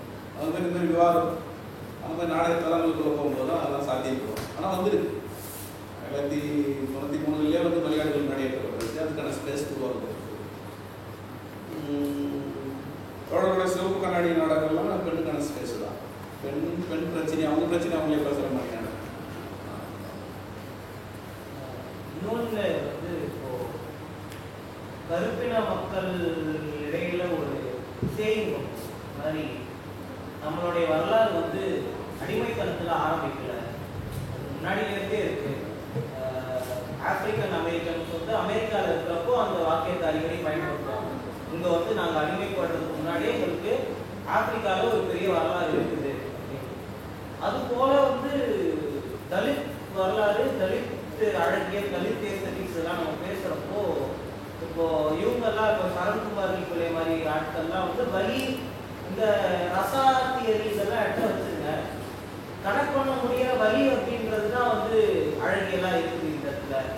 பசின்றது ஒரு முக்கியமான விஷயமா இருக்கும். சில குறியீடுகள் இப்போ பண்ணி இந்த மாதிரி சில குறியீடுகள் இந்த மாதிரி இருக்கும். அப்போ ஏதாவது ஒரு இடத்துல வந்து நம்ம திரும்ப அந்த வழி அப்படின்ற இடத்துக்கு உள்ளாரைக்கே போகிறோமா, இல்லை நம்ம அதை தாண்டி அதுக்கும் முன்னாடி போய் அதோடைய அழகியல் அதுக்கு முன்னாடி இந்த வரலாறு பற்றி நம்ம பேச முயற்சி பண்ணுறோமா அப்படின்ற இதில் வந்து தலித்துக்கான நம்மளுக்கு முதல்ல குற்றப்படுறோம். வழி தான் இங்கே வந்து பிரதானமாக அமைது. அழகியலுக்குள்ள போக முடியும். இப்போ நந்தன் கதையெல்லாம் அழகியலுக்குள்ள போகிற முயற்சி தான். அவங்க ஒரு பார்ப்பன அழகியலுக்குள்ள போகிறோம். அவங்கள மாதிரியே பேசணும்னு நினைக்கிறான், அவங்கள மாதிரியே ஆடை உடுத்தின்னு நினைக்கிறான், அவங்கள மாதிரியே செய்குள்ள இருந்து அவங்கள மாதிரியே நமஸ்காரம் பண்ணணும்னு நினைக்கிறான். அப்போ அந்த அழகை எங்கே பாசாரு ரொம்ப அழகாக சொல்லிடுறோம். இப்போ அழகியை நோக்கி போகிற முயற்சியில் தான் புனிதத்துவமாக கற்பிக்கப்பட்டு அவன் புறப்படணும். அழகிற்கான முயற்சி வந்துருக்குது. பெருவாரியாக நம்ம வந்து இது துன்புறுத்தப்படுறதுனால வாயில் மனம் பார்க்கும்போது நம்ம அழகியை பற்றி சிந்திக்க முடியாது. நம்ம கோயிலுக்குள்ள போகும்போது கண்களை அடித்து வீங்கும் போது நம்ம அழகியை பற்றி சிந்திக்க முடியாது. அப்போ இந்த அழகியை பற்றி சிந்திக்க முடியாத தரம் தான் இருக்கு. ஆனால் அழகி தலித்து அழகிகள் மிக பிரமாதமான அழகி. ராஜ்கோதம் வந்து போன்ற தலித்து ஆய்வாளர் வந்து சிறப்பு அழகி. தலித்து அழகியை போன்ற ஒரு சிறந்த அழகி. அவன் பேசுவது அழகு, அவன் நடப்பது அழகு, அவன் வந்து கூரை முடியுது அழகு, அவன் தனித்துவமாக சண்டை போட்டுக்கிறது கூட அழகு. வீட்டில் 2 வீட்டுக்கு சண்டை நடக்குதுன்னா அவங்க திட்டிக்கிறதுலேயே தனித்துவம். அந்த பேச்சு அழகி, அந்த சொல்லு அழகிலே வந்து அழகில வந்து நம்ம மையப்படுத்தி நாடகங்கள் கொண்டு வரணும் செய்யலாம். இந்த வழிதான் நம்மளுக்கு பிரதானமானது. அதை தீர்க்க நம்ம போராடிட்டு இருக்கோம். இன்னொன்று கூட இந்த கருத்து ஆப்பிரிக்க சமூகங்கள் பற்றி பேசும்போது எனக்கு இன்னொன்று ஞாபகம் வருது என்னன்னாக்கா, நம்ம ஆபிரகாம் லிங்கன் வந்து ஒரு கனவு காண்றாரு. அந்த கனவு எப்படி தொடங்குதுன்னா பஸ்ஸில் போகிறாரு. ரொம்ப முக்கியமான விஷயமா அது. பஸ்ஸில் போகிறாரு. பஸ்ஸில் போகல அவன் வந்து எல்லாம் உட்கார சொல்கிறாங்க. ரொம்ப சந்தோஷப்படுறாரு. கண்டக்டர் கூட்டி டிக்கெட் வாங்கி ரொம்ப சந்தோஷம், ரொம்ப ஹாப்பியாக இருக்கு. ஒரு சினிமா தேட்டருக்குள்ள போகிறாரு. எல்லாம் டிக்கெட் ஃபஸ்ட் கிளாஸ் டிக்கெட் கொடுத்துருக்கு. ஒரு பாட்டுக்கு போய் உட்கார்றாரு. நம்ம வந்து வரவேற்கிறோம். அவங்க சர்வெண்ட் வரவேற்று உட்காரு. ஒரு ஹோட்டலுக்கு போகிறாரு. உணவு பரிமாறுறாங்க. அது டிப்ஸ் கொடுக்குறாரு. கால் கொடுத்து உட்காரு, நிமிந்து உட்காரு. தூக்கி ஏன் முடிச்சா எல்லாம் கனவுல மட்டும் இது சாத்தியம். நிகழ்வெளிக்கெல்லாம் செய்யுது. ஒரு ஸ்லோகியாக பதிவு. இது ஒரு கனவு. எப்படி கனவுக்குள்ளே இதெல்லாம் நம்ம எதார்த்தமான நினைச்ச ஒரு படம் பார்க்க முடியும், நினைச்ச ஒரு ஹோட்டலில் சாப்பிட முடியும், புக் பண்ணி வீட்டுக்கு சாப்பாடு கொண்டு வர முடியும். இது கிட்டத்தட்ட வழி. அந்த அழகில் என்பது யோசிக்க முடியாது தானே. அழகில் நீ சொல்ற மாதிரி அழகியை நோக்கி நான் தலித்து விடுதலை சாத்தியம் என்று தான். இப்போ நம்ம வழியை மறந்து அழகிக்குள்ள போகிறோம்னா பசியை மறந்து பசி சாப்பிட்ட உணவே நமக்கு கழிவு போகுது இல்லையா. அப்போ அந்த அழகிக்குள்ளே போகிறதுனாலே நமக்கு விடுதலை நோக்கி நகரணும். இப்போ நீங்கள் வச்சு கேள்விங்க ஏன் நம்ம இன்னும் விடுதலை கிட்ட போகலான்ற மாதிரியாதான் ஒரு துணி எனக்கு தெரியும். இப்போது அதுக்கான கலங்கள் தான் இது. ஆபிரகாம் லிங்கன் வந்து ஒரு மேடையில் மாதிரி பேசிக்கிட்டு இருக்கும்பொழுது நீ எல்லாம் மேடையில் பேச தகுதியானவனா அப்படின்ட்டு ஒரு பார்வையாளர் கேள்வி இருக்கிறான். ஏன் நான் பேசக்கூடாதுனாலே அவங்க ஒப்பம் தச்சு கொடுத்து செருப்பை தான் நான் பொருந்துக்கிறேன். செருப்பு தைக்கிற மாமன் நீ வந்து மேடையில் பேசுவா நான் கேட்டு உட்காந்துருக்கேம்மா. ஆனால் எங்கள் அப்பா தைச்ச செருப்பு கிழியாமல் போட்டுக்கிறல்ல, அதில் அவருடைய உழைப்பு இருக்குது. எனக்கு வந்து செருப்பு தைக்கணும் தெரியும், இந்த நாட்டு ஆடணும் தெரியும். என்னுடைய உழைப்பு என் தந்தையின் உழைப்பு, அதே செருப்பு என்னோட நேர்த்தியாக தயாரிக்க முடியும் அப்படின்ற குரல்கள்லாம், விடுதலை குரல்கள்லாம் வந்து லிங்கன் தெரிந்து தொடங்குது. இதெல்லாம் முன்னெடுத்து நம்ம கலைஞர்களுடைய நாடக செயற்பாடுகளில் நடத்தும்போது ரொம்ப சிறப்பாக இருக்கும். இந்த மாதிரி ஒரு குறிப்பிட்ட பார்வையாளர் இருந்தாலும் இதன் நீட்சி வந்து சிறப்பான இடத்தை போகணும்னு நினைக்கிறேன். சிவபாலன், ஆகாஷ், சுரேந்தர், நாடக பார்வையாளர்கள் இன்னும் கல்வி போன்றவங்கெல்லாம் அது கடந்து போகும்போது அந்த வெற்றிடம் நிரப்பப்படும். எனக்கு என்னமோ வந்து இந்த ஸ்பேஸ் எப்படி இருக்குன்னா, எங்கள் மூதாதையர்கள் தலித் நாடக செயற்பாட்டில் இருக்கிறவங்களாம் என்கிட்ட கடத்திருந்தா இன்னொரு தலைமுறைக்கு கடத்திருந்தா நான் நினைக்கிறேன். அப்படி கடத்துறதுக்கான ஸ்பேஸ் வந்து கொடுத்த தோழருக்கு நம்ம கல்லூரியில் நாடக விழா நடந்தது. அதில் வந்து பொம்மைகள் செலுத்துறோம். அதுக்கப்புறம் பார்த்தீங்கன்னா இப்போ ரீசெண்டாக கனவு உலகவாசி, அப்புறம் 2 நாடகத்தில் தான் ஐயா கூட நடித்தோம். இருந்தாலும் அந்த ஸ்கிரிப்ட் கொண்டு வந்து கொடுப்பாங்க, படிப்போம், என்னன்னு புரிஞ்சுக்கிங்க. படிக்கும்போது கூட புரியாது. ஏன்னா இதெல்லாம் புரிஞ்சுக்கிறதுக்கு இன்னைக்கு பாண்டிச்சேரி பல்கலைக்கழகத்தில் படிச்சுட்டு வந்தவங்களால தான் இந்த மாதிரி மாடர்ன், அதாவது நவீன நாடகத்தை புரிஞ்சிக்க முடியுது. எங்களால் எங்களுக்கு அதை பற்றி நாடகத்தை பற்றி உங்களுக்கு ஏன்னா நாங்கள் ஒரு இசை சார்ந்த மாணவர்கள், எங்களுக்கு நாடகத்துடைய இசை மட்டும்தான் நான் அதில் எதிர்பார்க்குங்க. ஆனால் ஐயா வந்து நடிக்க வச்சுட்டாங்க, சில வேடங்கள்லாம் கொடுத்து நடிக்க வச்சுட்டாங்க. அது ரொம்ப சந்தோஷமாக இருக்குது. நமக்குள்ளேயே ஏதோ ஓரளவுக்கு நடிப்பு வருன்றதை உணர வச்ச ஒரு ஐயா. இருந்தாலும் வந்து இப்போ என்னுடைய கேள்வி என்னன்னாக்க, நம்ம சாதாரண மனிதர்களுக்கு இந்த நவீன நாடகம் வந்து உடனே புரிய மாட்டேங்குது. அன்னைக்கு கூட குருமபாக்கம் அந்த கைவினை கிராமத்தில் 2 நாடகம் இருந்துச்சு. அதில் ஒன்று இரணையே நல்ல வெளியேற்ற, இன்னொன்று வந்து நடப்பவாடைட்டு 2 நாடகம் ஐயா ராமசாமி அவர்களுடைய இயக்கத்தில் வந்துச்சு. அந்த 2 நாடகமுமே வந்து ஒரு ஆடியன்ஸாக உட்காந்து பார்க்கும்பொழுது ஓரளவுக்கு புரிஞ்சுது. ஆனால் நம்ம நாடகத்தில் நடிச்சிருந்தாலும் நமக்கே ஓரளவு தான் புரியுது. அங்கே வந்து ஆடியன்ஸ் எல்லாம் அதை என்ஜாய் பண்ண பார்க்குறாங்க, அதில் என்ன விஷயம் இருக்குன்றது அவங்களுக்கு புரியல. அவங்களுக்கு புரியுற மாதிரி இன்னும் அந்த நவீன நாடகத்தை எப்படிலாம் அவங்களுக்கு புரியுற வகையில் கொண்டு சேர்க்கலாம் அப்படின்றதுக்கான ஒரு இதை சொன்னீங்கன்னா மக்களுக்கு சொன்னீங்கன்னா எனக்கும் இன்னும் புரியல. நானும் கூட நாடகத்தை நடிச்சிட்டேன், இருந்தால் எனக்கு புரியல எப்படிலாம் அந்த நவீன நாடகத்தை புரிஞ்சிக்க முடியல. சராசரியாக இப்போ தொடர்ச்சியாக நடக்கிற கலை பண்பாட்டுத்துறை சார்பாக நடக்கிற இயல்பான நாடகத்தில் கூட சில காட்சிகள் வருது, இதெல்லாம் அதோட முடிவு இருக்குன்னு எதிர்பார்க்கலாம், புரியுது, படம் மாதிரி இருக்குது. ஆனால் நவீன நாடகம் வந்து ஒவ்வொரு குறியீடு, ஒவ்வொரு துண்டு, ஒரு சட்டை, ஒரு ஆடை, ஒவ்வொன்றுக்கும் ஒரு மதிப்பு இருக்குது, ஒரு அடையாளம் இருக்குது. அதெல்லாம் புரிஞ்சிக்க முடியல உடனே சடனாக. அப்போ நம்ம ஒரு சேப்பு கலர் துண்டு கட்டணும், அது புரட்சிக்கானது, கருப்பு வந்து ஒரு எதிர்ப்புக்கானது, அந்த மாதிரி ஒரு இதுக்கும் ஒரு அடையாளம் இருக்குது. அதை வந்து நாடகத்தில் பயணிக்கிறவங்க, நாடகத்துக்கு தெரிஞ்சவங்க புரிஞ்சுப்பாங்க. நாடகத்தை பற்றி என்னன்னே தெரியாது, நாடகம்னா என்னன்னு தெரியாதவங்களுக்கு ரொம்ப கஷ்டம். அந்த மாதிரி தான் இன்றைக்கும் சில மக்கள் இருக்கிறாங்க. அதனால் அவங்களுக்கு இந்த நாடகத்தை எப்படி கட்டலாம்? நாடகத்துக்குள்ள அனுபவத்துக்குள்ள ஒரு அகாடமிக்கலாக வராதவங்களுக்கான ஒரு கேள்வியாக கேட்குறேன். எதையுமே பார்வையாளர்கள் பகுதியில் இருந்து நாம் அதை அனுபவிச்ச முடியாது. அது வேலையோட புழங்கணும். ஒரு டீ கொடுக்குறது, பிஸ்கட் கொடுக்குறது தான் நாடகத்துக்குள்ளே வரக்கூடிய ஒரு முக்கியமான விஷயம். மேனேஜ்மெண்ட், ஸ்டேஜ் மேனேஜ்மெண்ட்னு சொல்லுவோம். அதில் இருந்து வேலையை பெருக்கிறதுலேருந்து, அவங்களுக்கு உணவு கொடுக்குறதுலேருந்து, அவங்கள்ட்ட ஆறுதலாக பேசுறதுலேருந்து, அவங்களுக்கு தலைவலியா, அவங்க பஸ்ஸு காசுக்கு இருக்குதா, இந்த அடிப்படை பிரச்சனைகளை கேட்கறதுல இருந்து நாடகம் தோணுதுன்னு நான் நினைக்கிறேன். அப்போ இது எல்லாத்தையுமே நீங்கள் கண்காணிக்கும் போது, அதோட குழம்பும் போது மட்டுமே முழு நாடகத்தை வந்து அந்த விஷயத்தை வந்து புரியும். ஒரு பார்வையாளர் பகுதியில் வந்து அந்த கருத்துக்களை, அந்த காட்சிகளை உருவாக்க முடியுமே தவிர, அனுபவ ரீதியாக நவீன நாடகத்தோட வலிமையை, அதோட செயற்பாட்டு தனங்களை அதுக்குள்ளே ஊடுருவணும்னா அதோட பயிற்சி தான், அதோட புழங்க வேண்டிய அவசியம் தான். தொடர்ச்சியாக புழங்குறது வழி அதை நீங்கள் முழுசாக புரிஞ்சுக்கிட்டு மற்றவங்களுக்கு கடத்த முடியுது தான். நானும் இந்த உரையாடலோட கனெக்ட் பண்ணி உடனே இந்த சொல்லணும் பேசணும்னு அது வந்து நீங்கள் இன்னொருத்தவங்க காமிக்கிறீங்கல்ல, அது வந்து முதல் பிரச்சனை. அவங்கெல்லாம் மற்றவங்களாம் புரிஞ்சுப்பாங்களா அப்படின்றதுனால அது வந்து நீங்கள் இன்னொருத்தர் மேலே அப்படியே உங்கள் சமயம் இன்னொருத்தர் மேலே போடுற மாதிரி அது அவங்க சொல்லணும், அவங்களும் சொல்ல வைக்கணும். எனக்கு புரியலன்னு கேட்கலாம். அப்போ இந்த மாதிரியான இடத்துல இருந்து என்னென்னா, ஒரு மியூசிக் கற்றுக்கிறோம், இல்லைன்னா வந்து பெயிண்டிங் கற்றுக்கிறோம் அப்படின்னு வரும்பொழுது முதல்ல நமக்கும் ஈடுபடணும்னு தோணும். சில புரியாது, சில மெட்டீரியல் இருக்கும், சில சங்கதி நீங்கள் பாடுவீங்கல்ல. இப்போ எனக்கு பாடணும்னு உடனே தோணுது. அந்த நீங்கள் பாடின பாட்டிலே ஆக்காட்டிலாம் உடனே எனக்கும் பாடணும்னு தோணுது. ஆனால் நான் அது வர்றதுக்கு கொஞ்சம் தொடர்ச்சியாக கேட்டுக்கிட்டே இருக்கணும்ல, முதல்ல கேட்டுக்கிட்டே இருக்கணும். அப்படிங்கிற மாதிரி இந்த நாடகம் போது பார்த்துக்கிட்டே இருக்கும்போது இது போகும். அப்புறம் எல்லா நாடகமும் ஒரே நாடகமாகவும் இருக்கிறாங்க. இந்த உரையாடலையே நம்ம உதாரணமாக எடுத்துக்கணும். இங்கே நம்ம மையமாக வச்சு உரையாடி இருக்கிறதே என்னன்னா, தலித் நாடகம், அதோட புதுவெளி, தலித் நாடகம் வரலாறு, இதை எப்படி புரிஞ்சுக்கிறதுன்றதை நம்ம இங்கே உட்காந்து டிஸ்கஸ் பண்ணிருக்கோம் இல்லையா.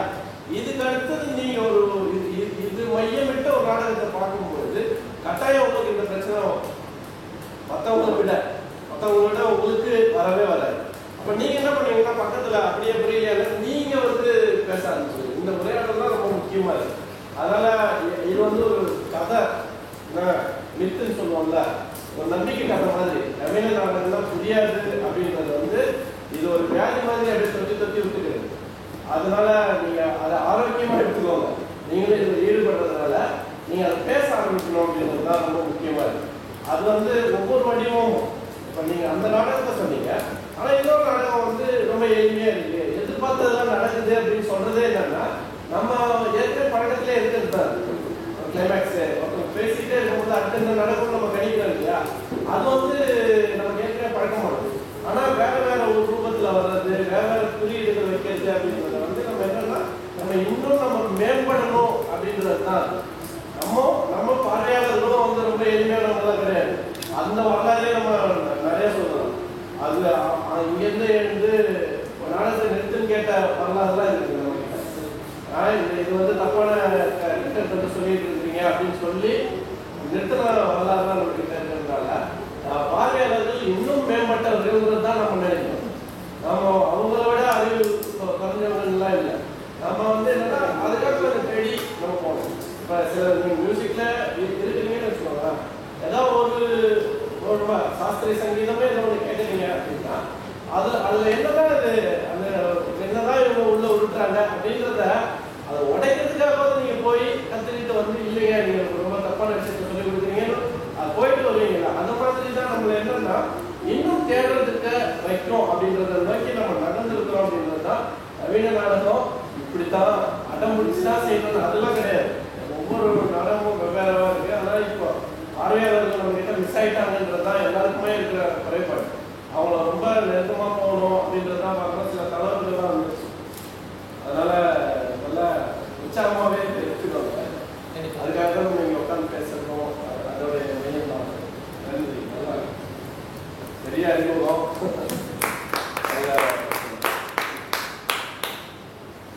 இன்னும் ஒரே ஒரு அருணேஷ் கேட்டிருந்தாங்கல்ல ஒரு கேள்வி, அதனோட தொடர்புடையதாக கூட வச்சுக்கலாம்.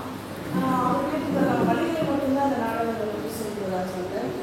பேராசிரியர் தோப்பாவோட நூல்கள்லாம் பார்த்தோம்னா தலித்துகளுடைய வரலாறு அவங்க இதுக்கு முன்னாடி எப்படி இருந்தாங்க அப்படின்றதையும் அவங்க ஒரு அடிப்படைக்கு தான் போகிறார். உதாரணத்துக்கு வந்து பாப்பானுக்கு முன்பு பறையன் அப்படின்னு அவர் ஒரு வார்த்தையை போடுறாரு. என்னன்னா இங்க வந்து இப்போ பாப்பா என்ன வேலை செய்யறானோ அந்த வேலையை செஞ்சவன் வந்து பறையன். அப்போ அந்த அவங்களுக்கு அந்த வேலையை கொடுக்கணும்னே அவன் தான். அதுக்கு முன்னாடி நமக்குலாம் பண்டாரம் தான், நாம தான் கோயிலில் இருந்தோம். அப்போ நம்மகிட்ட இந்த வேலையை வந்து கொடுக்கணும் அவன் அப்படிங்கிறதும் அவர் அப்படியே எழுதிட்டு வருவார். அதே மாதிரி அரண்மனையில் மருத்துவராக இருந்ததும் இவங்க தான், அதையும் திருத்தணும் அவன் தான் அப்படிங்கிறதெல்லாம் சொல்லிட்டே வராது. ஸோ அந்த மாதிரியான விஷயங்களை இல்லை அந்த மாதிரி தலித்துகளுக்கான வழிகளை தாண்டி அவங்களுடைய வரலாறு பேசுகிற நாடகங்கள் இருக்கா? தலித்துடைய வரலாறுகளை பேசக்கூடிய நாடகங்கள் இப்போ பிரச்சனைகளை பேசக்கூடிய நாடகங்கள்லாம் நிறைய கேட்குறது. கேள்விகளின் அடிப்படையில் பார்த்தா வாயில் மனம் வச்சுட்டான், தீர்த்ததாக சொல்லிட்டான், தண்ணி எடுக்காத விட்டுட்டான், பிரச்சனைகளை மையப்படுத்தி பேசக்கூடிய நாடகங்களினோட போக்கு தான் நிறையா. ஆனால் வரலாறுகளை அவங்க வரலாறையை பேசி அவங்க வாழ்க்கை துவங்களை பேசக்கூடிய நாடகங்கள் வந்து அரிது. ஆனால் நீங்கள் கேள்வி கேட்கறதுக்கு முன்னாடி எனக்கு ஒரு விஷயத்தை பகிர்ந்து தோணுச்சு. பரட்டைன்னு ஒருத்தர் அவருடைய நாடகங்களில் வந்து தலித்துடைய வரலாறு தான் பதிவு பண்ணார். தலித்து முன்னாடி எப்படி இருந்தான், இன்னைக்கு எப்படி இருக்கிறா அப்படின்றது பதிவு. வரலாறுகளை பேசுறதா அது ஸ்டடி மெத்தட் இல்லை. அதை வரலாறு படித்து அதை கருதையை எழுதி பண்ணுற போக்கு ஒன்றும் இல்லை. இல்லைனாக்கா அதுக்காக நடக்குதுகள் ஒன்று இல்லை. அதை நம்ம இதுக்கான முயற்சி தான் செய்யணும். அப்படிதான் நம்ம கருதுவோம். பிரச்சனைகளை மையப்படுத்தி தான் பிரதிகளும் செயல்பாடுகளுமே அதுக்கான முயற்சியிலே நான் இருக்கிறேன். ஒரு ஸ்கிரிப்ட் எழுதிட்டு இருக்கேன். வரலாறுகளை வந்து மையப்படுத்தி ஆவணப்படுத்தி சொல்லுங்க. மரியாதைகளே இப்படி சொல்லலாம். அந்த ஆவணங்கள் கல்வெட்டு செய்திகள் இருந்தால் அது பெண் பலிங்கிற விஷயம் எடுத்துக்கிறேன். அந்த மாதிரி விழிப்புணர்லாம் இருக்குது. வரலாறு மையப்படுத்தி நாடக பிரதிகளும் நாடக செயல்களும் அவங்க வரணுன்றதான் உங்கள் வாசனப்படம். இப்போ நிறைய அதுக்கான வெளிகள் கொஞ்சம் ஓப்பன் ஆன மாதிரி தான் இருக்கு. குறிப்பாகவே சொல்ல போனால் ஒரு கடந்த 5 ஆண்டுகளாக நிறைய பிள்ளையோடைய கல்ச்சர் கண்டென்ட் அப்படின்னு பார்த்தா நிறைய வந்து பெண்களுடைய வழிகளிலும் வந்து தலித்துகளுடைய பிரச்சனைகள் மையமாக இருக்கும் பிரதிகள் வந்து வந்துகிட்டே இருக்கு. வேற ஏதாவது ஒரு பெரிய டாபிக்குள்ள போனாலுமே சரி, அதுக்குள்ள ஏதாவது ஒரு இடத்துல மைய நீரோட்டம் சப்டெக்ஸ்டா இந்த கண்டென்ட் வந்து இருந்துகிட்டே இருக்கிற ஒரு போக்கு வந்து வைக்க முடியும். இப்போ நேரடியா என்கிட்டயே ஒரு நடிகர் வந்து நம்ம என்ன திரும்ப ஒடுக்கப்பட்டவர்களே வைக்கிறோம், கருப்பையே உள்ள மையமா வைக்கிறோம், இல்லை பெண்களையே திரும்ப நம்ம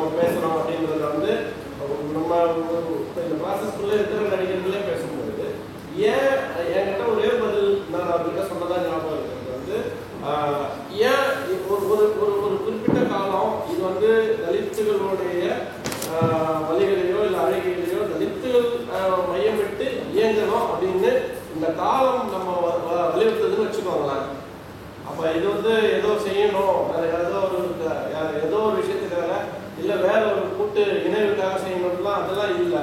இந்த காலம் வந்து நம்ம தலித் எழுச்சிக்கான அல்லது உரையாடலை நோக்கி நம்ம நகரத்துக்கான காலம்னு ஏன் எடுத்துக்கோங்க அப்படின்னு சொல்ற மாதிரி இப்போ வெளிகள் வேற புதுசாக வருது, அமைப்புகள் கொஞ்சம் விரிவடைந்திருக்கு, அதிகார மையங்கள் வந்து வெவ்வேறு இடங்கள்ல தங்களுடைய இணைப்பை வந்து செய்ய ஆரம்பிச்சிருக்கு. இப்போ அழகியல் சம்பந்தமாக பேச்சு வந்தப்ப கூட எனக்கு என்னன்னா இந்த நீளம் பண்பாட்டு மையம் இதெல்லாம் முன்னெடுக்கிறதுலையே ரொம்ப ஸ்ட்ராங்காக இருக்கு.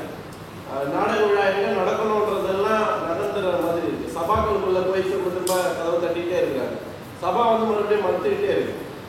அப்போ இந்த நாடக விழா எப்படி நடக்கணும்னா எதுவும் ரொம்ப பெருசாக ஒளி குறைஞ்சி அது ரொம்ப அளவு தான் இருக்கக்கூடாது. எல்லா நாடகங்களும் பண்ணுற மாதிரி இந்த இந்த மையத்தோட நம்ம வந்து தலித் நாடகங்களை ஆதரிக்கணும். அதே சமயம் ஒன்றுத்துக்கும் குறைவில்லாமல் ரொம்ப மேம்பட்ட நிலையிலேயே பார்வையாளர்களுக்கு அந்த அனுபவத்தை தரணுன்ற அளவுக்கு ஒரு நாடக விழாவாக நடக்க தொடங்கி இருக்குது. அப்போ மற்ற நாடகங்களுமே சரி, காமையாக்காசரால் நடக்கக்கூடிய நாடகங்களே அந்த அதே பார்த்தா வீராயிலிருந்து ஒரு சும்மா ஒரு லிஸ்ட் எடுத்து பார்த்தோம் அப்படின்னு சொன்னால் வீராயி அடுத்தது வேற இன்னொரு நாடகம் இப்படியே வந்து வருது அப்படின்னா நீளம்னு ஒரு நாடகம் வந்து மெலடி போடுறாங்க.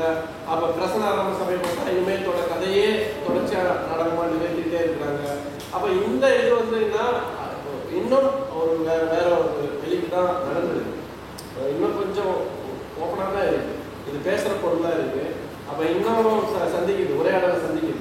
இன்னும் அழுத்துறோம் உங்களை, இதுவும் இன்னும் கேட்கக்கூடிய இது வந்துட்டே தான் இருக்கு. எங்கப்பா அழுத்துறோம், எல்லாரும் தான் நம்ம சமமாக தான் இருக்கிறோம், இன்னும் எப்போ பார்த்தாலும் அழுத்தணும்னு பேசிட்டு இருக்கிறீங்கன்னு வரும்போது அப்போ நம்ம பேசுறதுக்கான ஒரு தலைமை தெரியுது. முகம் வந்து அப்பட்டமாக முகமூடி கழட்டு விழுது, எதிரில் இருக்கிறவங்கள்ட்ட பேச முடியுது. அவன் முடிச்சுட்டு பேசும்போது சாவித்திரிபாய் நாடகங்கள்லாம் முடிச்சு வரும்போது இல்லை நீங்கள் ஏதோ ஜோதிராவுக்குள்ளே வந்து இதில் காமிக்காமலே விட்டீங்களே அப்படின்னு ஒருத்தர் வந்து பேசுகிறேன். ஏதாவது இது திட்டமிட்டு ஏதாவது செஞ்சீங்களா? இல்லை, நம்ம பேச வேண்டியதுன்றது இதுவரை ஒரு பேசப்படாத ஒரு வரலாறு. ஒரு சாவித்திரிபாய் பூலேவுடைய ஒரு இயக்கம்ன்றது வந்து எவ்வளோ முக்கியமானது, அதுக்கு ஜோதிராவ் பூலே அந்த ஸ்பேஸ் வந்து ரொம்ப முக்கியமானது தான் இருக்குது.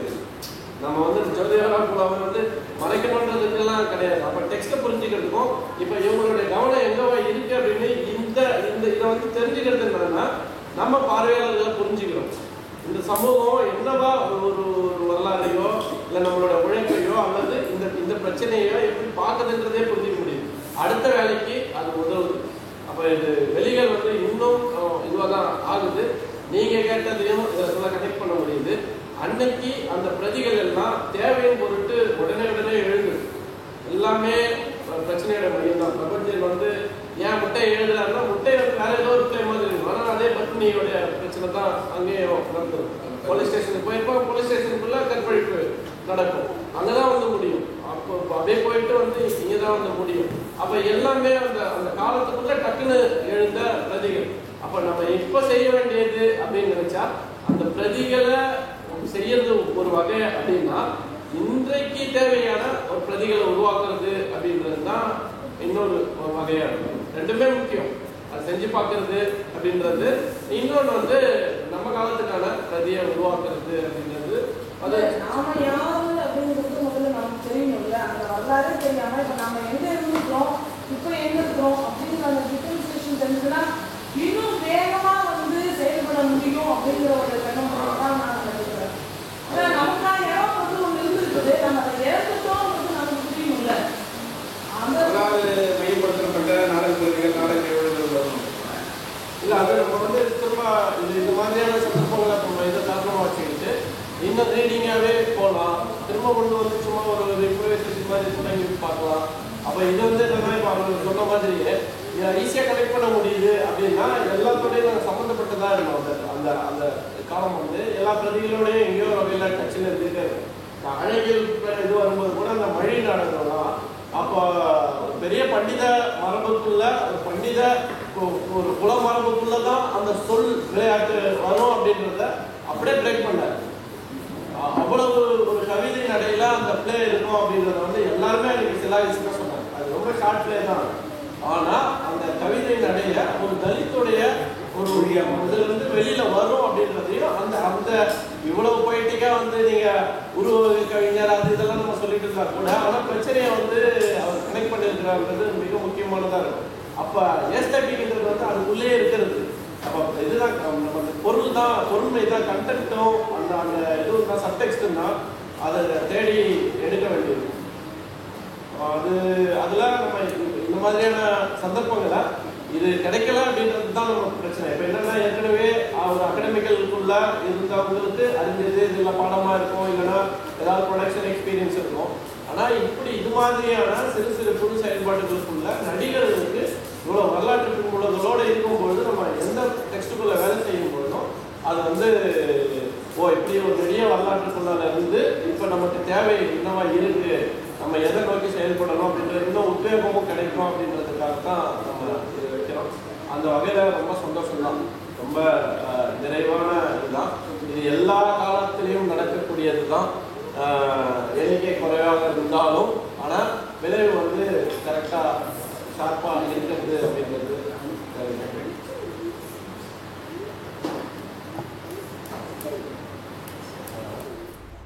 மகிழ்ச்சியான தருணமாக இருக்குது.